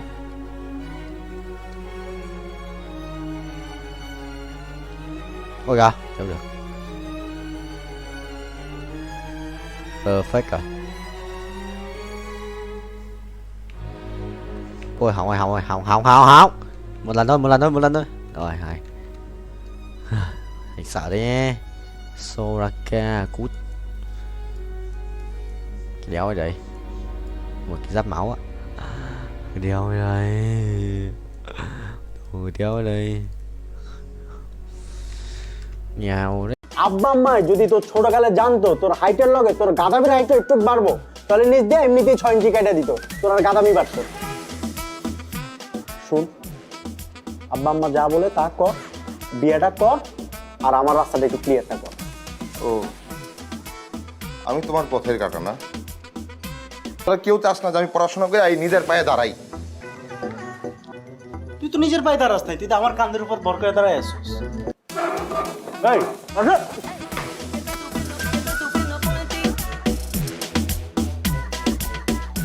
বড় এই কি তোরা সকালবেলা এরকম কান্দতেছস কেন? আব্বাও কান্দতেছে, আম্মাও কান্দতেছে। কিছু আম্মা কি সকালবেলা কি সিরিয়াল দেখা শুরু করছে? তাহলে কিছু চুরি হয়েছে বাসায়? কেউ মারা গেছে? কেউ কি মরার আগে হসপিটালে অ্যাডমিট হয়েছে? তাহলে কি হয়েছে? সবাই এরকম আয়োজন করে কাঁদতেছে কেন? বাবা মা বলতেছে আমার নাকি পড়াশোনার দরকার নাই, ধান থাকলে নাকি ধানের মাঝে চিটাও থাকে, আমি নাকি চিটা। হ্যাঁ, তোর তো ঠিকই বলছে। আর তুই কখনো দেখছো আব্বা আম্মা পোলাবাড়ির সাথে মিথ্যা কথা বলে? ভাই কি ওই কথা কইছে? কইছে আমার 1 মাসের মধ্যে বিয়ে করা লাগবে, বিয়ে করে 9 মাসের মধ্যে বাচ্চা পয়দা দেওয়া লাগবে। মাত্র 9 মাস টাইম দিছে? তুই তো নির্ঘাত ফেল করবি। মানে তোর যে পড়াশোনার কন্ডিশন, তুই 9 মাসের সাথে তোর আরো মিনিমাম 4 মাস টাইম দেওয়া লাগবে, তারপর যদি বাড়ো। আচ্ছা, দোকানদাররা অবশ্য নতুন যারা বিয়ে করে তাকে চেয়ার দিকে তাকায় থাকে 2 পয়সা ইনকামের জন্য। তোর দিয়ে এটাও হবে না, তুই চিন্তা বাদ। হ্যাঁ বল। তুইও কি? আমি আগে সন্দেহ করছিলাম তুই আমার মায়ের পেটের ভাই না। মায়ের পেটের ভাই হলে তুই এরকম করে কথা বলতে পারতি না। তোর আমার না কোনো মিল নাই, না আছে স্বভাবের মিল, না আছে চরিত্রের মিল, না আছে তোর এই যে চেহারার মিল, গায়ের কালারের মিল, কোনো কিছু মিল নাই। বাইকটা শোন, আব্বা আম্মাই যদি তোর ছোটকালে জানতো তোর হাইটের লগে তোর গাদামির হাইটটা একটু বাড়বো, তাহলে নিজ দিয়ে এমনিতেই 6 ইঞ্চি কেটে দিত, তোর আর গাদামি বাড়তো। শোন, আব্বা আম্মা যা বলে তা কর, বিয়েটা কর, আর আমার রাস্তাটা একটু ক্লিয়ারটা কর। ও, আমি তোমার পথের কাটা না, আমি তোমার জীবনের বাধা। তোরা কেউ আমার ভালো চাস না, তোরা কেউ চাস না যে আমি পড়াশোনা করে এই নিজের পায়ে দাঁড়াই। তুই তো নিজের পায়ে দাঁড়াস নাই, তুই তো আমার কাঁধের উপর ভর করে দাঁড়ায় আসছিস। শোন, আমি তোর ছোট হিসেবে চাই তুই আব্বা আম্মার কথাটা শোন, তুই 1 মাসের মধ্যে বিয়েটা কর, আমি কবজি ডুবায়া তোর বিয়ের কাচ্চি খাবো, বুঝছস? এই আসো।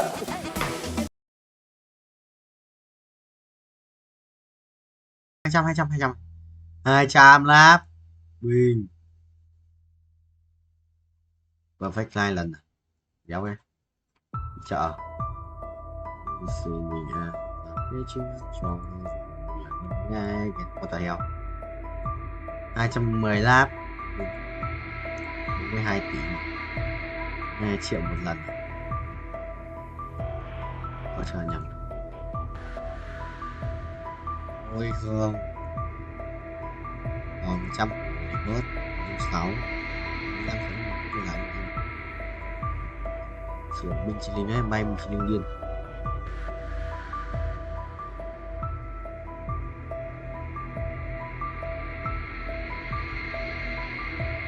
chương 8 này làm chi một cây đai máu nữa sử dụng làm cái giáp máu à đây hả một bên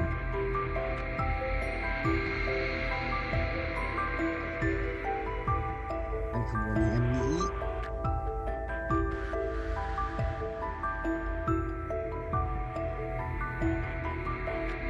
khỏe đấy nhưng mà xếp sai bên khác bạn xếp đúng bên là thắng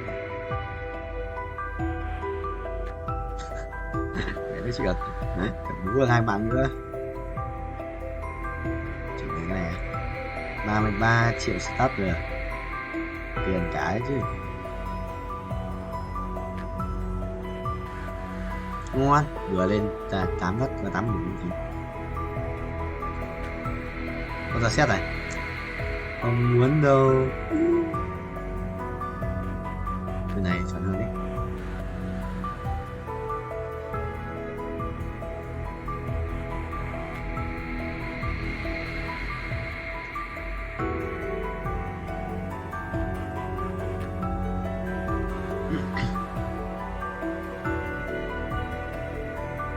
ra xin ra rồi ngon này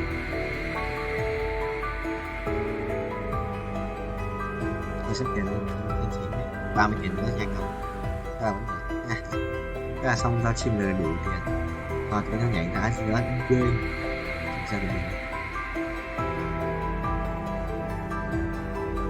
nó lại quay nhiều lần ngoài mắt ngoài thành là 5 chóng mặt rồi, có nguy không anh em tôi? Anh là cái nguy sao mà lắm mắt người ta sao người xuống rồi lắp con sinh ra và xong là 57 nghìn sinh viên con thứ nhất ăn được còn bà sinh viên cũng xanh rồi quỷ à mới thua thì ai cái đánh hay đấy bây giờ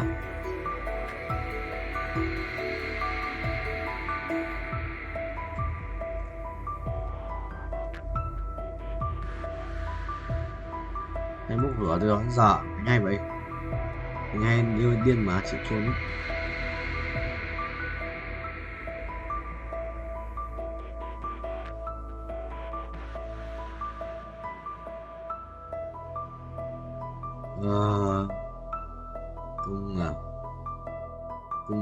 cung xanh à đai máu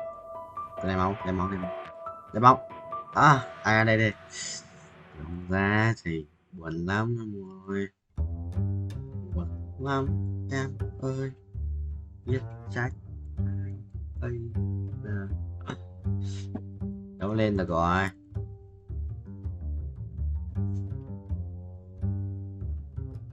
với 18 máu 2 sao nữa thiếu tận 68 tiền cơ mới có 53 tiền chưa đủ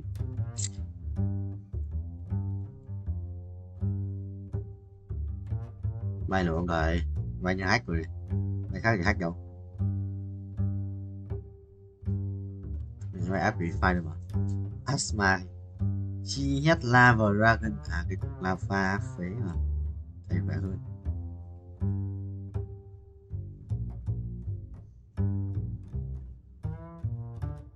thầy vừa đánh oan nó còn chết cơ thằng thì top 1 bạn cao tầng top 1 vậy thắng top 1 này nếu sao thắng là thằng top 1 rồi phải thắng không vậy bắn nhỉ nhanh biết thắng đi chưa thắng rồi gần thắng khiếp phải bắn toàn để chiêu bắn được mà đéo có đam what the hell 5 phép chiều rồi toàn 5 phép ạ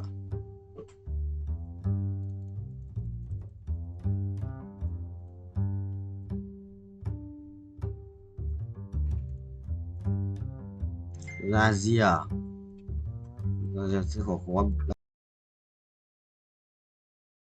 thằng kia ở đấy meo gió lắp thế chi ủa nó vậy chồng thôi kìa vậy có Huy cầm cái kìa sự với nhau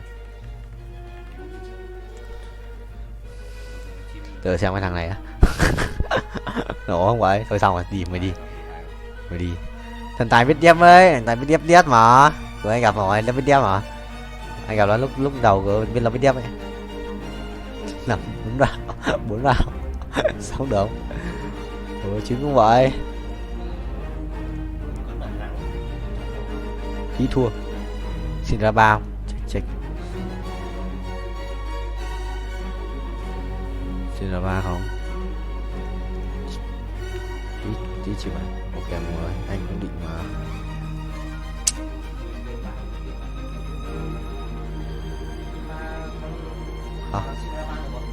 anh xin ra ba mà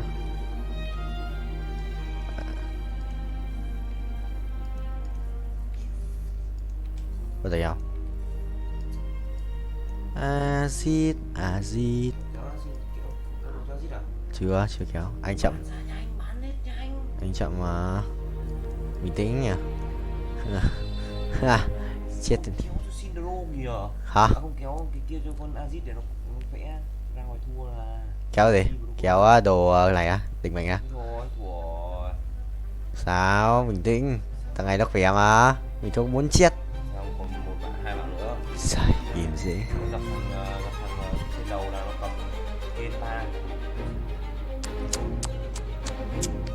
xin ra ba luôn không đâu không anh nhận đâu không giống ai chơi trốn đâu mình dừng này được rồi là giáp gái nhưng mà giáp gái dễ bị mất lắm chúng con lấy giáp này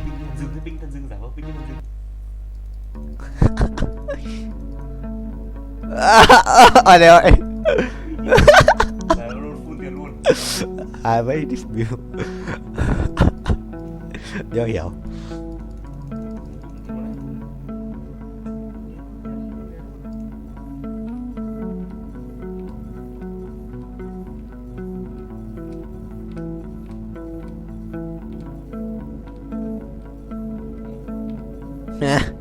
Giỏi vậy.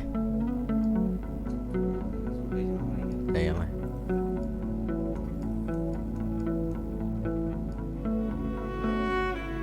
Kìa, hai thằng đứng một chỗ à?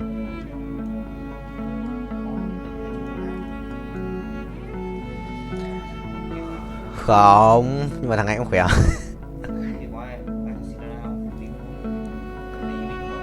Không biết em rồi.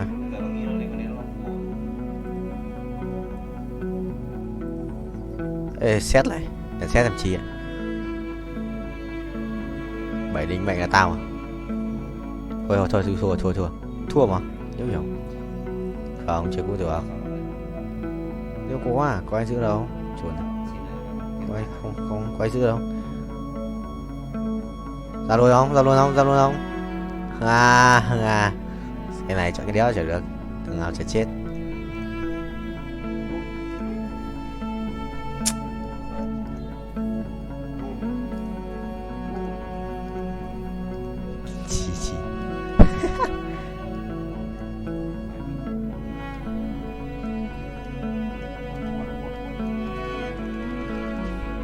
Thế cho hết đồ rồi à? Vẫn để hết đồ đó không? Nó binh hơn à?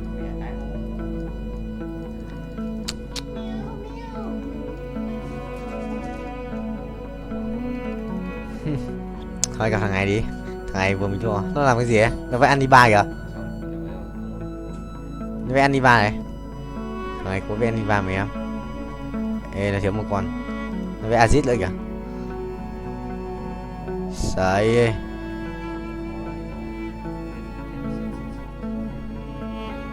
Không được rồi thầy ơi.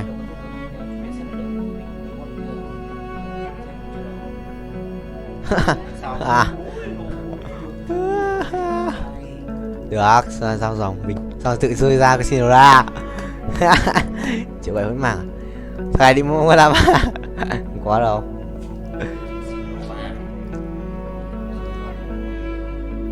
Ồ. Tớ tự ra mà bảo rồi.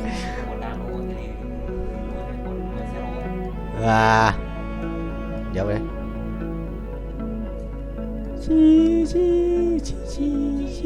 Chi. Mày. Giờ mới ping. Oan một đéo dạo cái thằng kia luôn đấy oan rồi. Lụm.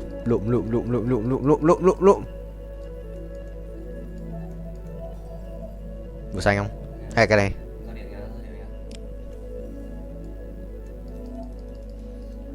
Còn chút dồn nữa không?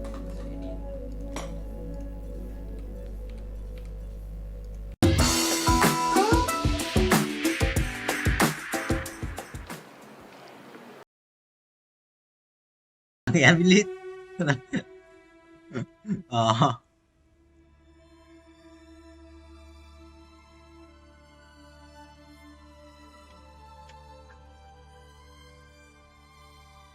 Thì sao?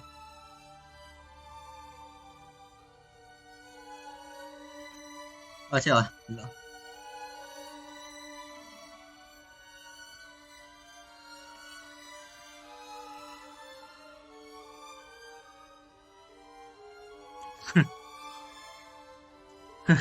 Làm chi?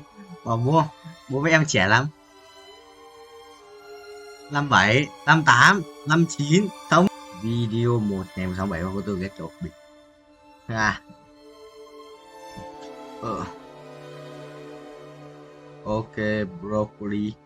Let's go bro. Anh nhà tổ chức lăng rồi. Cô chỉ thấy. Ơi đừng đi bớt này. Wow. Sợ thông báo nhỉ? Trôn tàu. Tiến thông báo reboot. Cái vòng quay có cái gì mới? Trôn này. 12, 13 tiếng mới được một lần mà trôn không? 75k một cái quả trứng này mở. Bing. Anh có legendary quả kia rồi, không mở quả này. mở lại sự binh chi linh hơn đấy. Đợi thêm một tí. Chơi game. Bắt đầu luôn. Let's go boy. Beer. Con này à? Wow, Watley. À nhầm nhầm. Cái dao nó xá thì khóc. Chứ mở được 2 lần nữa mấy. Rồi ra beer. Đừng nó quá càng lâu thì càng nhanh. Rồi. Ô. Legendary ạ. Anh tưởng ra lên Watley chứ thực sự mình chỉ không phải. Chơi game. Nha. Vào game đài. Rồi xong. 15k bet cho đây đâu.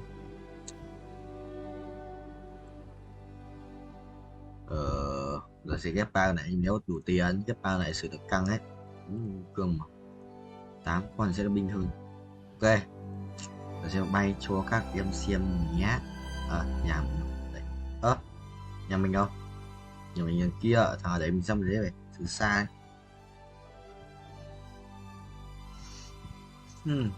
Cổng gì vậy? Ui là. Rồi thầy tôi bị bắn rồi. Ôi không. Tôi đang bay các broccoli. Tôi đang bay bro. Đây là một củ không? Chưa là một củ. Được không? Anh phóng vượt. Rồi. Vượt tốc rồi, được. Xong, lệch mặt. Qua luôn mà. Đừng phớt mình bóng mà. Bay tiếp luôn, anh cày. Nhá. Em vừa nói tiền nói giờ cái này. Đấy, nếu mà click override mà không click thì vẫn thế mà. Click thì để nó bay nhanh hơn rồi mà không tạo. Click thì nó bay nhanh hơn. Broccoli. Rồi. Có cô khiêu vũ nhưng mà cái chọn như khác ấy à. Không quan chơi thằng Vũ thế. Có khiêu vũ nhưng có một thằng có tẩy heo nó chọn như gì? Lò cấp người đá. Gì? Lợn ấy. Nổi không thầy ơi, bay nổi không vậy? Anh có 3 con bet nhìn kiểu hành tinh nhỉ? Tròn. Thử phải không vậy? Mình sẽ phải đến được qua được một lát. Được không? Được click là chỉ nó giúp nó bay nhanh hơn, nó cháy giai đoạn thôi, có gì đâu. Nó cháy giai đoạn thôi mà. 1011 chưa quách. Rồi xong. Con tanh để đẹp. Cái kích khổng lồ luôn. Lại là con đấy. Đây là Canlin à? Ôi dạ. Thằng lên mày đẹp. Này. Có 2 cục nồi sẽ cần gì lấy vậy? Cái thằng rồi.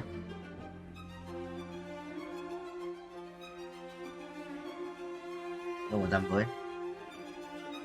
Vật phá đảo phía dưới ảo của tao.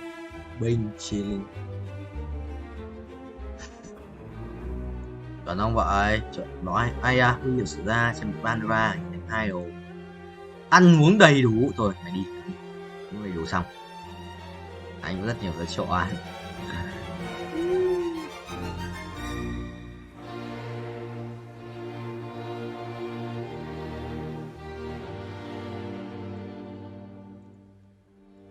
Ăn uống đầy đủ.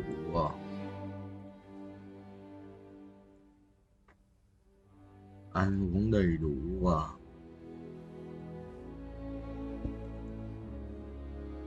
Đấu sĩ à? Thôi mày xay lát thôi, đầy đủ xay lát. Xong, mày xay lát để sẵn đầy từng qua. Bình.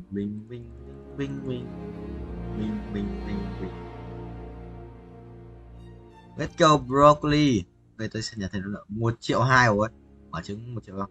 1 triệu. Ấy trứng 150k à? Từ bay thêm điểm mở gấp 10 lần. 10 lần liên tục ở trứng 150k nhé. Yes sir. Bay cho thầy. 3 con pet thì cứ thích nhảy, mấy thích nhảy không? Sẽ từ tiến đến đoạn gần cuối không bút tốc độ. Là bút làm gì ngồi? Tính. Đến đoạn đổ ai bút tốc độ thì là hợp lý. Đốt cháy giai đoạn 990 chặt còn gì nữa. 2 3 5 Chưa được, chưa đủ tiền rồi, chưa đủ tiền, anh vay tiếp vậy. Đấu sĩ này, nhót, đấu sĩ khổng lồ sao? Đồ đéo này, đồ của Silat à? Kiếm một cái nỏ xét, một vết kiếm một quyền năng xong. Cháy giai đoạn, đốt cháy giai đoạn, chuẩn không? Rồi xong được một lát.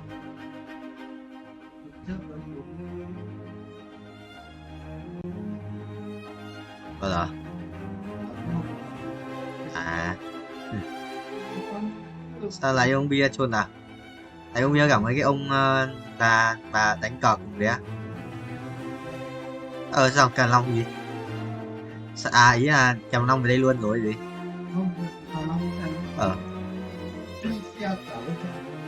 À có thể không uống 10 đến quán bia chở con gái người ta về chôn.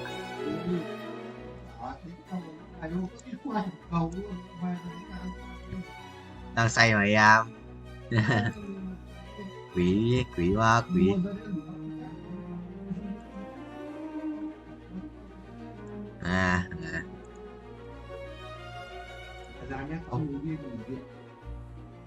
Đéo nghĩ à. Em tôi vừa lỗi cái gì? Thì mất ai nhà em bao xả vậy này đã. Mình sẽ là vậy chứ bạn như vậy. Đồ block như bạn như vậy. Trời nào chỉ tao có cái gì auto được để cho auto rồi. Xả mấy con tép này gì.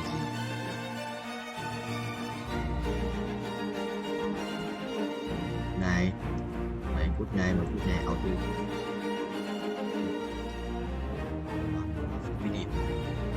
Rồi Epic mở đi.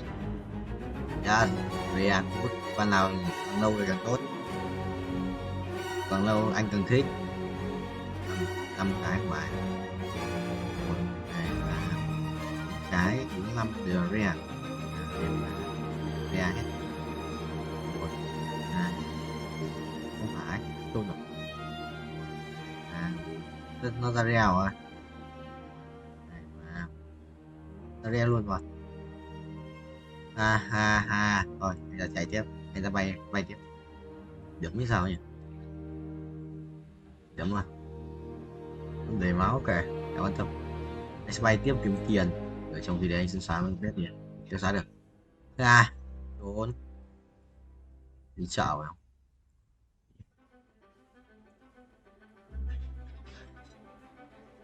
cái vết kiếm này vết kiếm mà cái nỏ xếp chỉ thiếu áo choàng thôi gì kìa gì nên tăng tốc cho các bé nhé. Ok broccoli quay vòng 1,62 ăn được 2 vòng nhờ các bạn có được 2 lần quay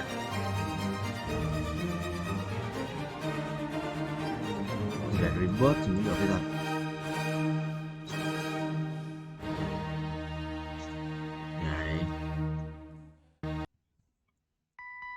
Đây là không có con defense. Người nhà để ý.